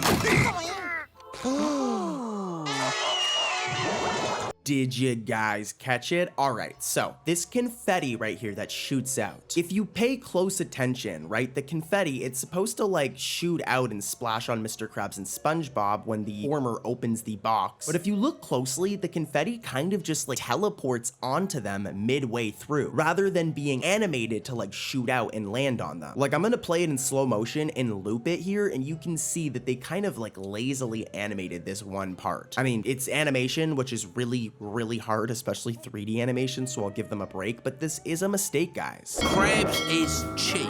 Squidward smells. It's true! Squidward smells great! All right, let's head over to our next episode, Sammy Suckerfish. Don't worry, Cartoon Corey, he already has the sauce. Roll the footage. Moppy, that landing was perfectly practical in every way. I'm a total nerd for even noticing this, like I need to go touch grass. But when Sammy Suckerfish twirls into the Krusty Krab, and we get this kind of zoomed out shot, if we look at the handles of the door, they're like a dark green. But here's the problem. Like seconds later, literally a couple seconds later, when we get a close-up shot now, look, those handles are yellow. So a major like coloring mistake here, and it all happens in a matter of seconds. Like here's a side-by-side, and yeah. What especially makes this a mistake though, guys, is when you look in like any episode of SpongeBob, the doors, right, the handles to the Krusty Krab are always yellow. So even if it was nighttime in this shot or something, there's no reason for them to be see-through in this shot, especially when seconds later they magically transform into yellow ones. All right, let's head over to our next episode, guys, and the mistakes are going to get crazier as we go. I'm saving the worst mistake for the ending, but you don't want to miss all the ones coming up either, okay? Here's the next episode. This is it! Wait, boy! Make it last. Thanks, Mr. Krabs. We're going way back for this next one. The episode is Pressure, and this episode's like hilarious. An entire beef like comes out of Bikini Bottom because sea creatures think that they're better than land creatures like Sandy. It's really funny. I've covered this episode before, but I've got 2 new mistakes. Roll the first one. Sea creatures rule! Water! Water! Water! All right, you. Yeah, this one's just like really, really bad. There's no excuse for it. But when SpongeBob, Patrick, and Squidward and Mr. Krabs are cheering for sea creatures, it only happens for about a frame. But Patrick's left arm just completely disappears. Where did it go? Like I said, a really bad mistake there. Look at how awkward Patrick looks with no arm. Here's mistake number 2. Ain't that just like a land creature to keep a sea creature waiting? I thought you. This is another nerdy mistake. You have to really be paying attention to catch this one. But normally, okay, Mr. Krabs' office, this door right here, the door to his office, I guess, has a red anchor on it, okay? It's always red. But in Pressure, that anchor is like randomly blue, as you can see here. Which, okay, maybe they got it mixed up. This is a mistake. But to make things worse, right, in the same episode, it's blue. And then in the very next scene, it then goes back to red. So at least they got it right afterwards. But for that moment where it was blue, yeah, that's not correct, and they probably should have just kept it as blue for the rest of the episode. Anyways, though, crazy. But guys, you know what's also crazy? Check this out. And I've got to stop him. You're flying. See what I mean, Patrick? Where's the leak, ma'am? Okay, guys, so here's the deal. I think for this entire section, because it's on Frankendoodle and it's about Doodlebob, I should just like talk like Doodlebob for the entire section. So, no, I'm kidding. But Frankendoodle's next, so I'm gonna be quiet and get right into them. Here is the first one, and here's a hint, okay? Look at these shots right here. It's like, there's shots of like a barren landscape inside of SpongeBob's living room. Pay attention to that. That's your hint. Roll the footage. Careful with that thing. Very funny. You've made your point. Most artistic. All right, guys, if you were paying close attention to the hint I gave, you should have caught it. But when SpongeBob and Doodlebob are in SpongeBob's living room, in the initial shot of the TV, the images next to it, right beside it right here, are just shots of like a barren landscape. You can see them right here, and they should stay like this, right, guys? Like if in your living room you had a picture of your dog, okay? It would just stay as your dog unless you changed it, right? Well, in the very next shot, those barren landscape shots are randomly changed to images of SpongeBob and Patrick and the pineapple. But guess what, guys? It doesn't stay that way. They then change again. As in the third shot, they're just solid colors. Then in the fourth shot, they go back to images of Patrick, SpongeBob, and the pineapple. And wait, we're still not done yet, guys. This is how messy this one scene is. In the fifth shot, they then randomly change back to the solid colors. So yeah, this is just like very, very messy. These shots or portraits right here should not be changing so consistently. They should just be one thing throughout the episode. The animators were definitely slacking on this one. But anyways, here's mistake number 2 from Frankendoodle. Huh?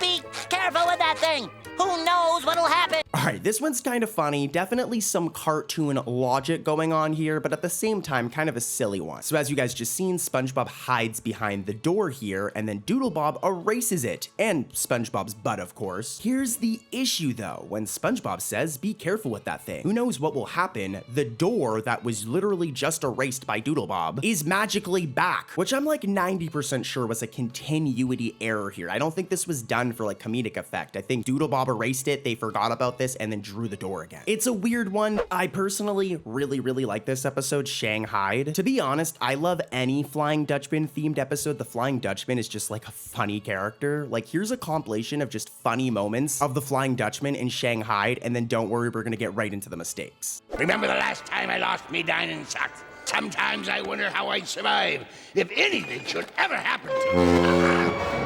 Yeah, dude, the Flying Dutchman's hilarious, but you know what's also hilarious? These mistakes. Here's the first one. I think, SpongeBob, we're about to get eaten.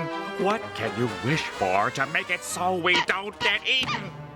This is another mistake where it's just like pretty bad, dude. I don't know how this made it onto television, but in the SpongeBob ending, and just for context really quick, Shanghai, this episode, has a couple of different endings. Back in the day when like television and people watched cable still, you could vote on which ending you wanted and then you'd get the ending. But anyways, in the SpongeBob ending, when Squidward is pointing in this shot right here, his arm actually will just disappear for a few frames. Like, dude, where did your arm go? How are you gonna play clarinet with no arm, Squidward? Yeah, it's gone. Just like the animator of this episode, he's probably also gone. He probably got fired. Okay, here's mistake number 2 from Shanghai. Fruit prevents scurvy!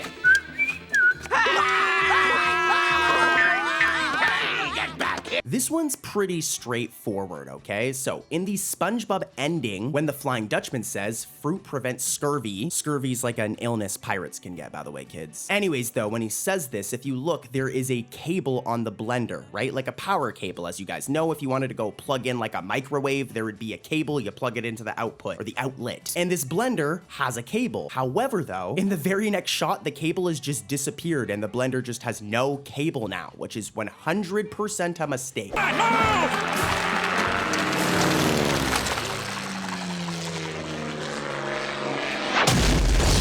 we're back to SpongeBob and we're going to be doing Band Geeks. This episode is a banger. I don't even think I need to tell you guys. And here's the first mistake. Do instruments of torture count? No. Is mayonnaise an instrument? No, Patrick, mayonnaise is not an instrument. I have covered Band Geeks many times before, okay, guys? It's a very popular episode, and I've been doing SpongeBob mistakes and Easter eggs and all that for a long time. So when Plankton asks whether instruments of torture count as musical instruments, they totally do, by the way. The bottom side of the triangle that he's holding just randomly disappears for a frame. Like, it's there, but then for one frame, look, that whole bottom piece is just gone. It just ceased to exist. It just disappeared into the void. All right, here's mistake number 2 from Band Geeks. And here's a hint. This right here is a PNG of the character Evelyn, and you'll notice she's pink. All right, roll the footage. I really had expected better of you people. Evelyn, when your little Jimmy was trapped in a fire, who rescued him? A fireman?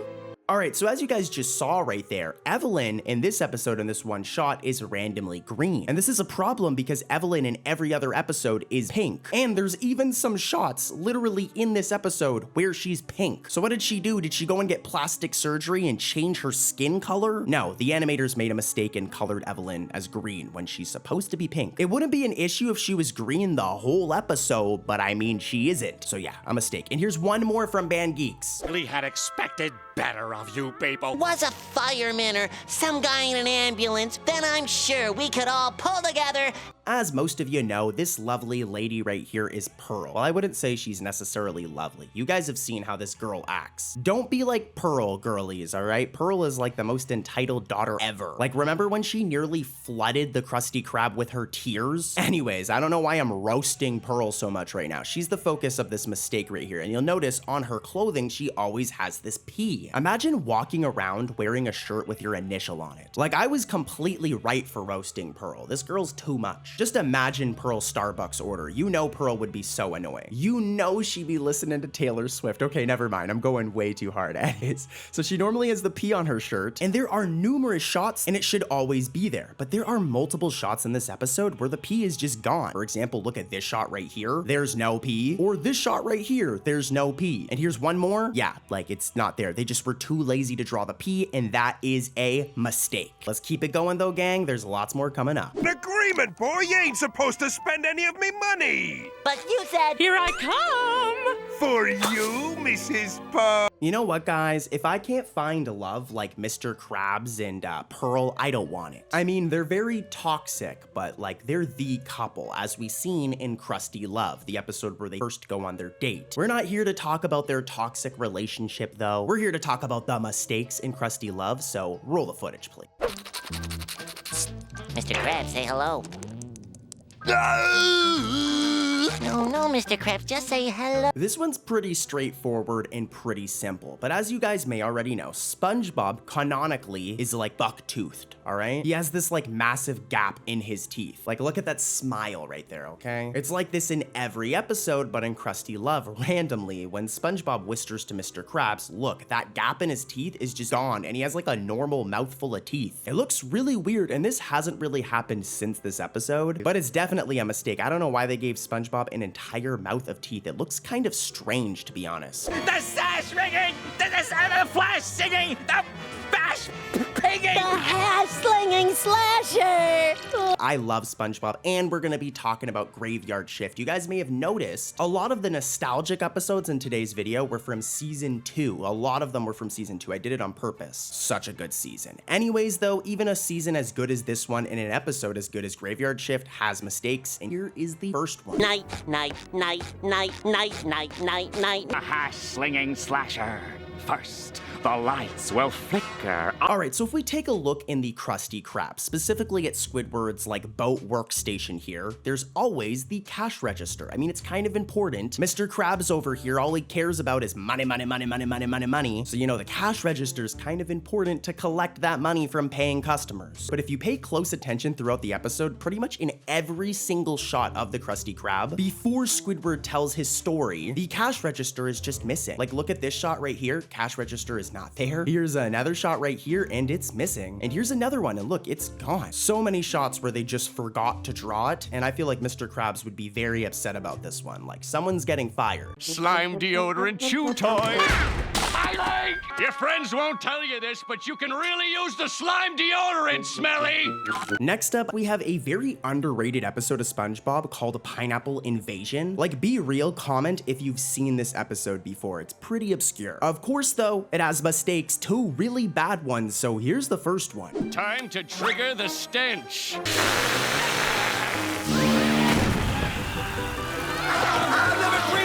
All right, so take a look at the inside of the Krusty Krab. A lot of you guys already know this, but there's always on the inside the Galley Grub menu where it has like the items you can order at the Krusty Krab and the order here sign, this green sign right here. Well, in Pineapple Invasion, when this stinky skunk right here just stinks out the place and everybody runs out of it, if we look closely in some shots, the Galley Grub and order here signs are completely missing. They should be right here, but the animators just didn't draw them for some reason. Kind of lazy. Plus, especially it's really bad when in other parts of the episode we can see the Galley Grub menu right here and the order here sign right here. So why is it missing in this shot? Well, I'll tell you why. Because they made a mistake. And here's another one from the same episode. Mr. Krabs, how do you know it'll be safe from plankton at my house? He'll think it's still here.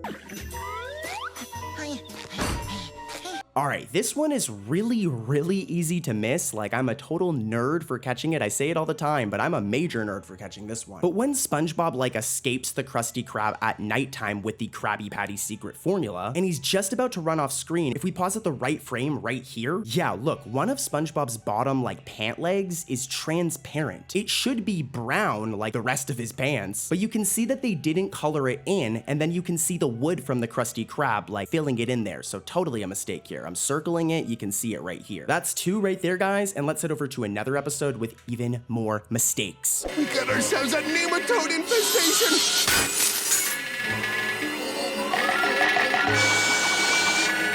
This next one can be found in the episode Best Day Ever, and here's a hint. This right here is the Krusty Krab sign. Remember this, roll the footage, and let's see if you guys can spot it.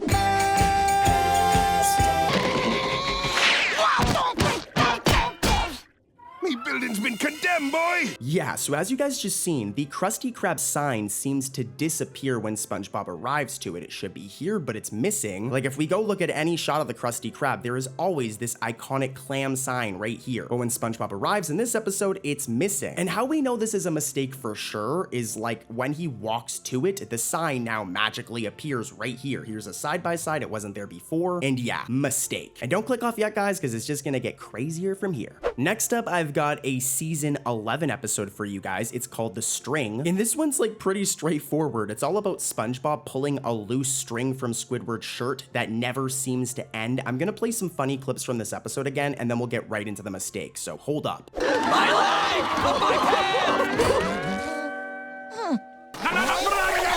My pants! Yeah, who knew they could make an entire episode's plot about a string? But it's actually a pretty good episode. Of course, though, even an episode like this has mistakes. So, roll the footage, here's the mistake.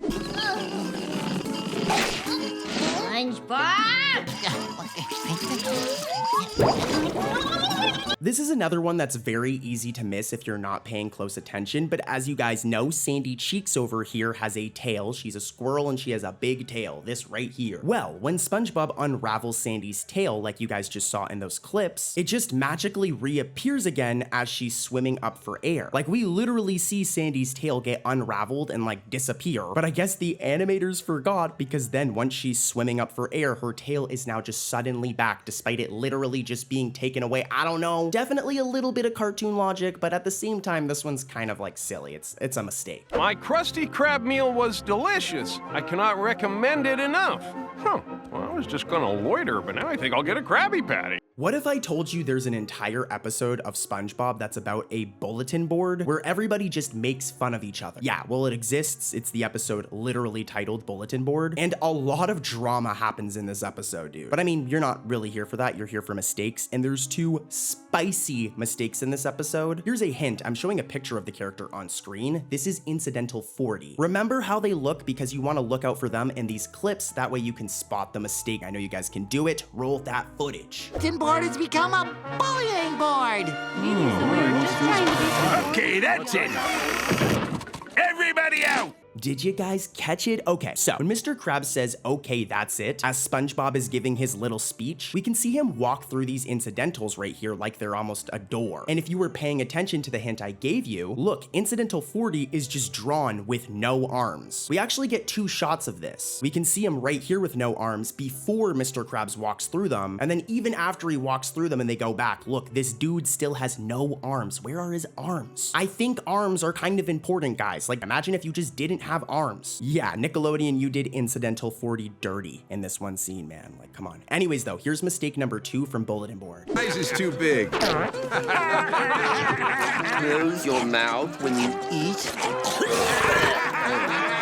Alright, so as you guys just seen, Bubble Bass gets absolutely roasted because he doesn't close his mouth when he eats. And when he reads this, if you look closely, the rims on his glasses, which are normally black, alright? Like, look at these random other shots. If we even go back to Pickles, his debuted episode, his glasses, right? The rims and frames of them are black. But in that one scene I was just mentioning from Bulletin Board, when he reads the note, look, it randomly turns green. I'm showing a side-by-side. And just, yeah, it makes no sense that his glasses would randomly change to green. This was 100% a mistake by the animators, and kind of a funny one. And that's not even it for funny mistakes, because just wait until you see this next one. Cooking Krabby Patties is my job. I am here to replace you and all of your kind. I saw that movie last night, too.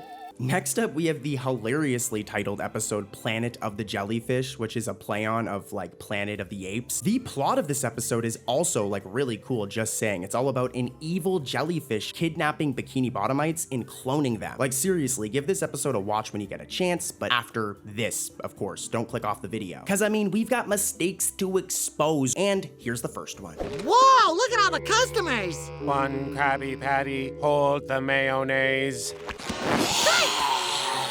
Alright, so really quickly, this right here is Incidental 27. I'm showing a PNG of them. Remember how they look. More specifically, this fin right here, this tail fin. As in Planet of the Jellyfish, when SpongeBob first enters the Krusty Krab, we can see Incidental 27 over here, but something is missing. Yeah, his tail fin was just not drawn. And what makes this really funny is the tail fin isn't there in this shot, but later when he's seen growling at SpongeBob, look, his tail fin is now suddenly there. Here's a side-by-side. It was not there at first, and it just makes for somewhat of a funny mistake. They just forgot to draw it. Poor fish. This next episode of SpongeBob is a good example of why you should always listen to adults and people that know what they're talking about. The episode is Face Freeze, and it's all about SpongeBob and Patrick making faces just like these. Roll the clip. I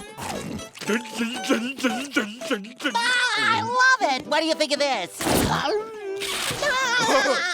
Seems fun, right? Just making a bunch of funny faces until their faces get frozen. Take a look at this. Patrick, we have the face freeze. Patrick, Sandy was right. We need help. Poor SpongeBob and Patrick, but to be honest, we should be saying poor SpongeBob animators because I got mistakes to expose from this episode. Take a look at this. And here's a hint. I want you to pay attention to where Squidward would normally work inside the Krusty Krab, okay? Roll that footage. I know that sound. It's the sound of me money being flushed down the toilet. This is another one that's very easy to miss unless you're like paying close attention. When the camera pans to Mr. Krabs' office, you'll notice that not only is the Krusty Krab cash register missing, this is normally where it is right here. Here's a shot from another episode. Yeah, the cash register is missing as you can see, but also the order window is missing. This one's really bad. This is the window where SpongeBob always pops out and annoys Squidward. They just didn't draw it. Like, I don't know how they forgot to draw this in the Krusty Krab. It's kind of important. Mistakes happen though, and here's another one.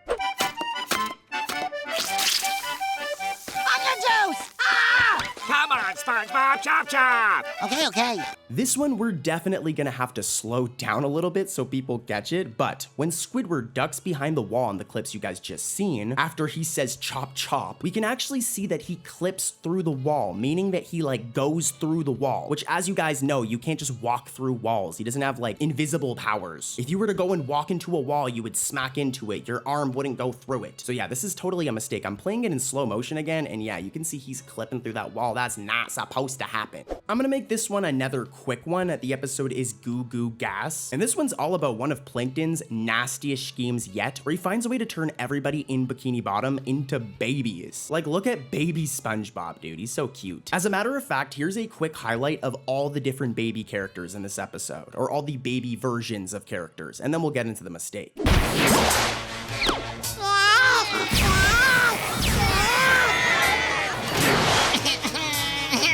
Aw, they're so cute, but what's not cute are the mistakes in this episode, guys. I hate to switch it up, but let's get to the mistakes. Here's the first one. Try and catch it and comment it before I come back in and reveal it, guys. I know you can do it. Victory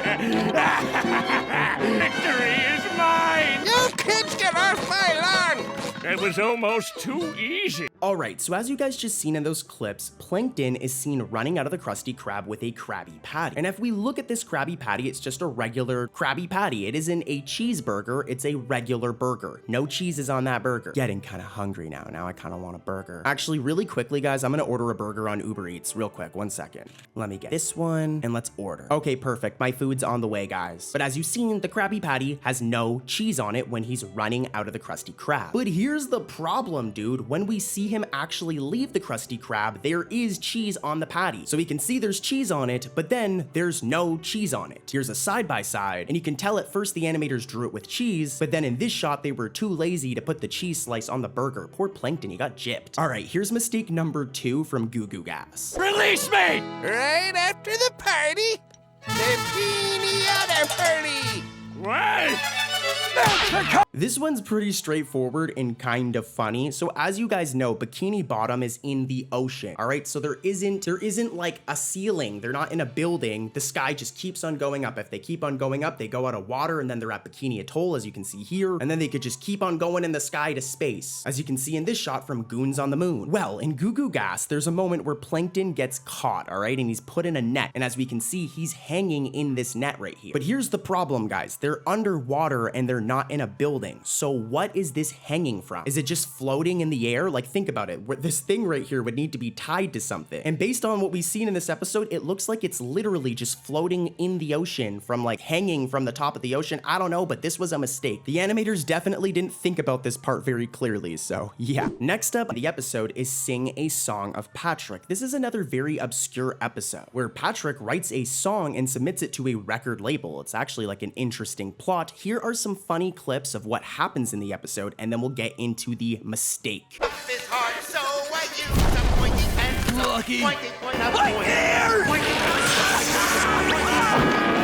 All right, it's mistake time, and here's a hint. All the mistakes in this episode focus around our boy Fred, the dude who's always like, my leg. That guy right there. Dude needs to be careful with his leg. Like, there's just always something happening. But yeah, 2 mistakes revolving around him. Pay close attention and roll that footage, baby. Let's get him, boys! You know, It's not that bad. Okay, so this one's a weird continuity error. So we get two shots of Fred in the clips you guys just seen. And at first, he's wearing brown pants, as you can see right here, all right? Our boy's just shirtless with these brown pants with his belt, okay? However, though, if we take a look at this other shot of him from the same scene, the animators forgot about the brown pants and just randomly give him blue pants. They even change his belt a little bit, like, what? Here's a side-by-side? And I highly doubt while the dude was in the middle of being in a mob while holding a torch, decided to randomly change his pants. And look, I'm just saying, guys, I know incidental characters get duplicated all the time, but Fred is like a full-on character now. He had an entire episode about him called My Leg. So there only is one Fred, and I doubt he changed his pants, so this is a mistake. And here's one more. This is an audio error though, okay? Here's a hint. This is incidental 27 right here, and I want you to pay attention to them. They shouldn't be speaking, but you guys pay attention to them and you'll see the mistake. Roll the footage. The song! Who's responsible for that song on the radio? Why, he's right here. Patrick Starr, musical genius. Alrighty, like I said, this is an audio error. So when Fred says, who's responsible for that song on the radio, just as he begins to say it and says, who's re, if we look over to incidental 27 over here, his lips sync to what Fred is saying, despite the fact that incidental 27 isn't saying anything here. They're not speaking at all. So you can see that they were supposed to animate Fred to say this line, but the animators messed up and also animated incidental 27 to say this line as well when they don't actually say the line. Hopefully you guys get it, but it's a pretty bad mistake. I mean, come on. Time to get back to cooking. Where's the grill? Oh, I took it outside to air dry. Next up, we have the episode The Grill is Gone, and this is a very obscure episode. I don't see people talking about it all that much, but I will say it is a fairly underrated episode in my opinion. It's actually pretty good. Anyways though, here's the mistake. Zip it, boyo. Oh, thanks, Mr. Krabs. Not everybody will tell you. All right, so at the ending of this episode, all right, we get this scene where all of these characters take the Krusty Krab and they slide down with the Krusty Krab. Also in this episode, we're introduced to these two twins, this boy and girl twin, brother and sister duo. Now, before they roll down the hill on the Krusty Krab, we can see that the boy twin is sitting here and that the girl twin is sitting here. But here's the problem. Once the Krusty Krab actually starts sliding down, they have completely switched places and now the girl is here and the boys here. Like, here's a side-by-side showing you. And I mean, they're literally on a moving restaurant. They wouldn't be able to switch spots randomly, so this was definitely a mistake. They drew it like this, and then when the sliding was happening, they drew it like this. And guys, that's nothing compared to some of these other mistakes coming up. Let's head over to another episode. What else did you buy at this convention? Your very own locomotive? Yes. All right, this is definitely a really, really bad one, which is why we're talking about it now. It's in the episode Professor Squidward, okay? And here's a hint. It has to do with this character, Incidental F9. Pay attention to both these clips I'm gonna play. And yeah, let's see if you guys can spot it. Try to comment the mistake before I come back in and like spoil it. Isn't it grand? What is? He's such a great musician. He doesn't even have to touch an instrument. All right, I've had enough. Did you guys catch it? Like I said, it has to do with Incidental F9 here, as throughout a majority of the scenes you guys just seen, Incidental F9 is wearing a dress. It's hard to see in some angles, but as you can see, they are wearing a dress. Here's the issue though, once Fred says, isn't it grand? We actually get a shot of Incidental F9 not wearing the dress. Like, the dress is just missing. If you look closely, you can see that she's low-key just not wearing anything. You can't see anything inappropriate. Don't worry, parents, but she has nothing on, which just, yeah, is totally a mistake. I don't think that was intentional, guys. I highly doubt they just didn't draw her dress in this one shot on purpose. Action figures! Ugh. Can a person be any nerdier? I can. Next up, we have the episode Goons on the Moon, which is a banger, but you guys know what's coming. I gotta expose this mistake. Here's a hint. You wanna pay attention to the doors of Sandy's tree dome, okay? Let's take a look at this.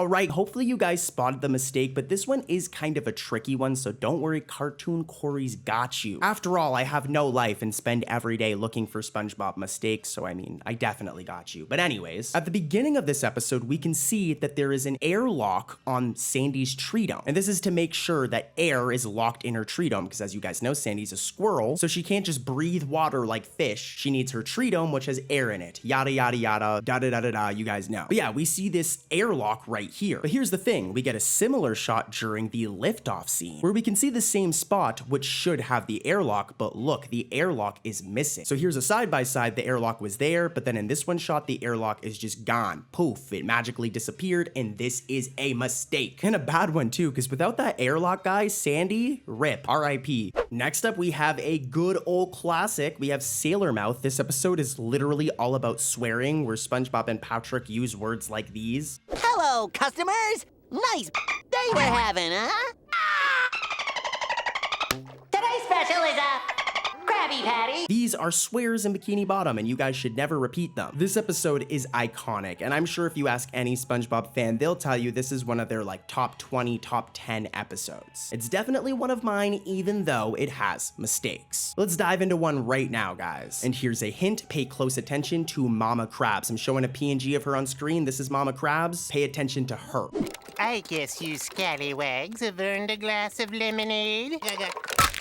My foot! Alrighty, so as you guys just seen, at the ending of the episode, we see Grandma Krabs making SpongeBob, Patrick, and Mr. Krabs paint her home. And eventually, she ends up stubbing her foot. Now, here's the mistake, guys. So we see that Betsy Krabs over here stubs this foot right here. I believe it's her right foot that she stubs, as you can see here, but remember, it's this foot. This is the foot that she hits, and it hurts. But the problem is, like, when she goes to lift up her foot and hold the foot that was hurt, she grabs her other leg. So this is the leg that she hits, but then when she like grabs her hurt leg to like kiss it better and like soothe it, she grabs the wrong leg. Like, girl, what is wrong with you? This is the leg you hurt. Why are you lifting up this leg? Like, what? This same thing also happens with Mr. Krabs. Take a look at this real quick. We're gonna give the Krusty Krab a fresh coat of paint from top to bottom. Wow! Oh, my foot! Yeah, as you can see, when Mr. Krabs is coming out with the paint, he stubs his right foot, but for some reason, this dude holds his left foot, the one that is not injured. Very, very funny, guys. We have showers, a courtyard, and 3 square meals a day.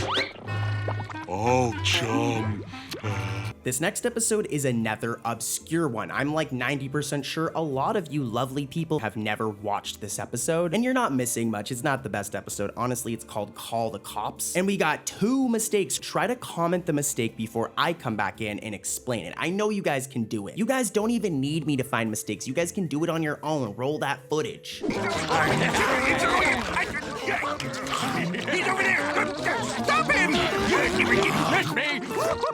All right, hopefully you guys caught it, but if not, Cartoon Corey's got you. So at the beginning of the episode, when Mr. Krabs and SpongeBob are chasing Plankton, we can see that these customers, all of these customers are eating their Krabby Patties. Look at this dude. We can literally see him eating the patty, but the problem is despite how long this scene is, none of the patties end up having bites out of them. So the customers are just eating the Krabby Patties infinitely. They're just eating them constantly, and they're not getting any bites out of them. A very, very strange mistake. And here's mistake number 2 from Call the Cops. Have you got a license to sell these? I don't have a license. Yeah, that's what I thought. That's classified.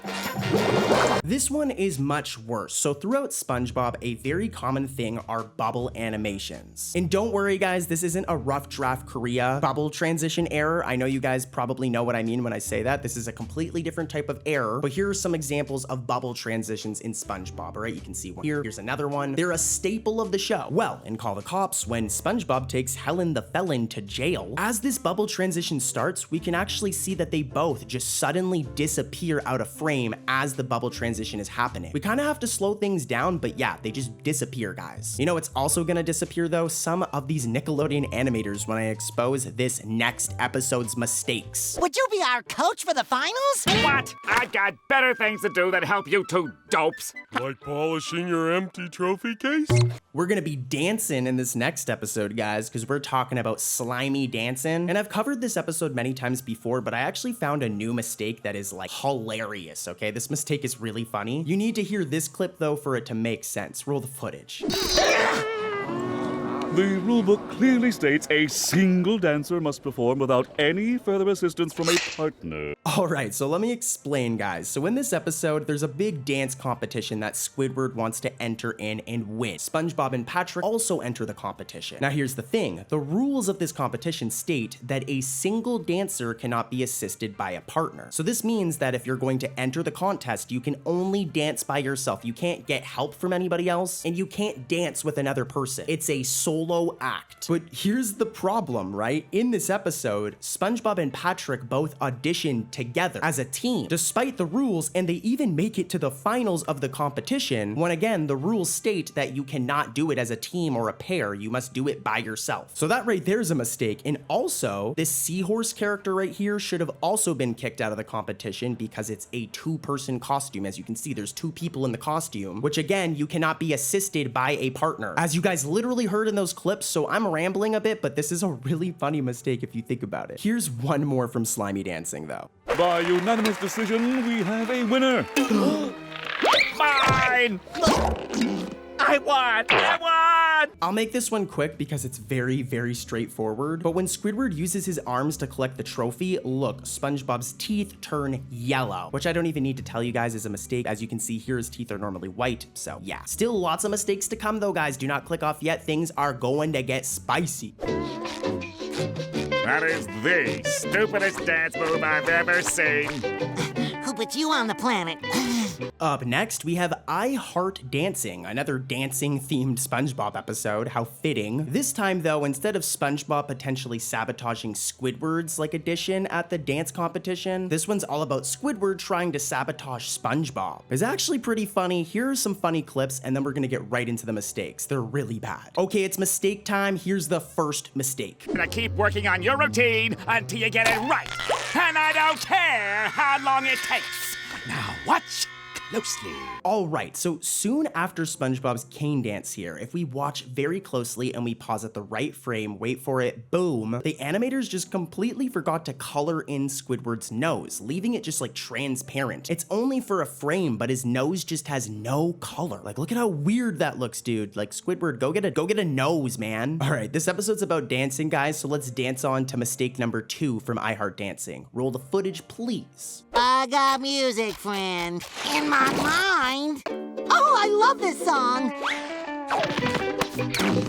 This one is admittedly potentially some cartoon logic, but it's still kind of weird, and the way it's kind of like presented is kind of lazy. Now, in the clips you guys just saw, SpongeBob is seen wearing his Krusty Krab employee hat. But then we get this gag where he pulls his brain literally out of his head. And when he does this, we don't see the hat fly off or anything, but he's just not wearing the hat anymore. All right, the hat is off of his head. The issue though is like literally a second later when SpongeBob begins dancing, despite the hat missing in the last shot, it now reappears as he's dancing, making for just a messy scene. Like, it's there, then it's not there, and then it's back again. Talk about a continuity error.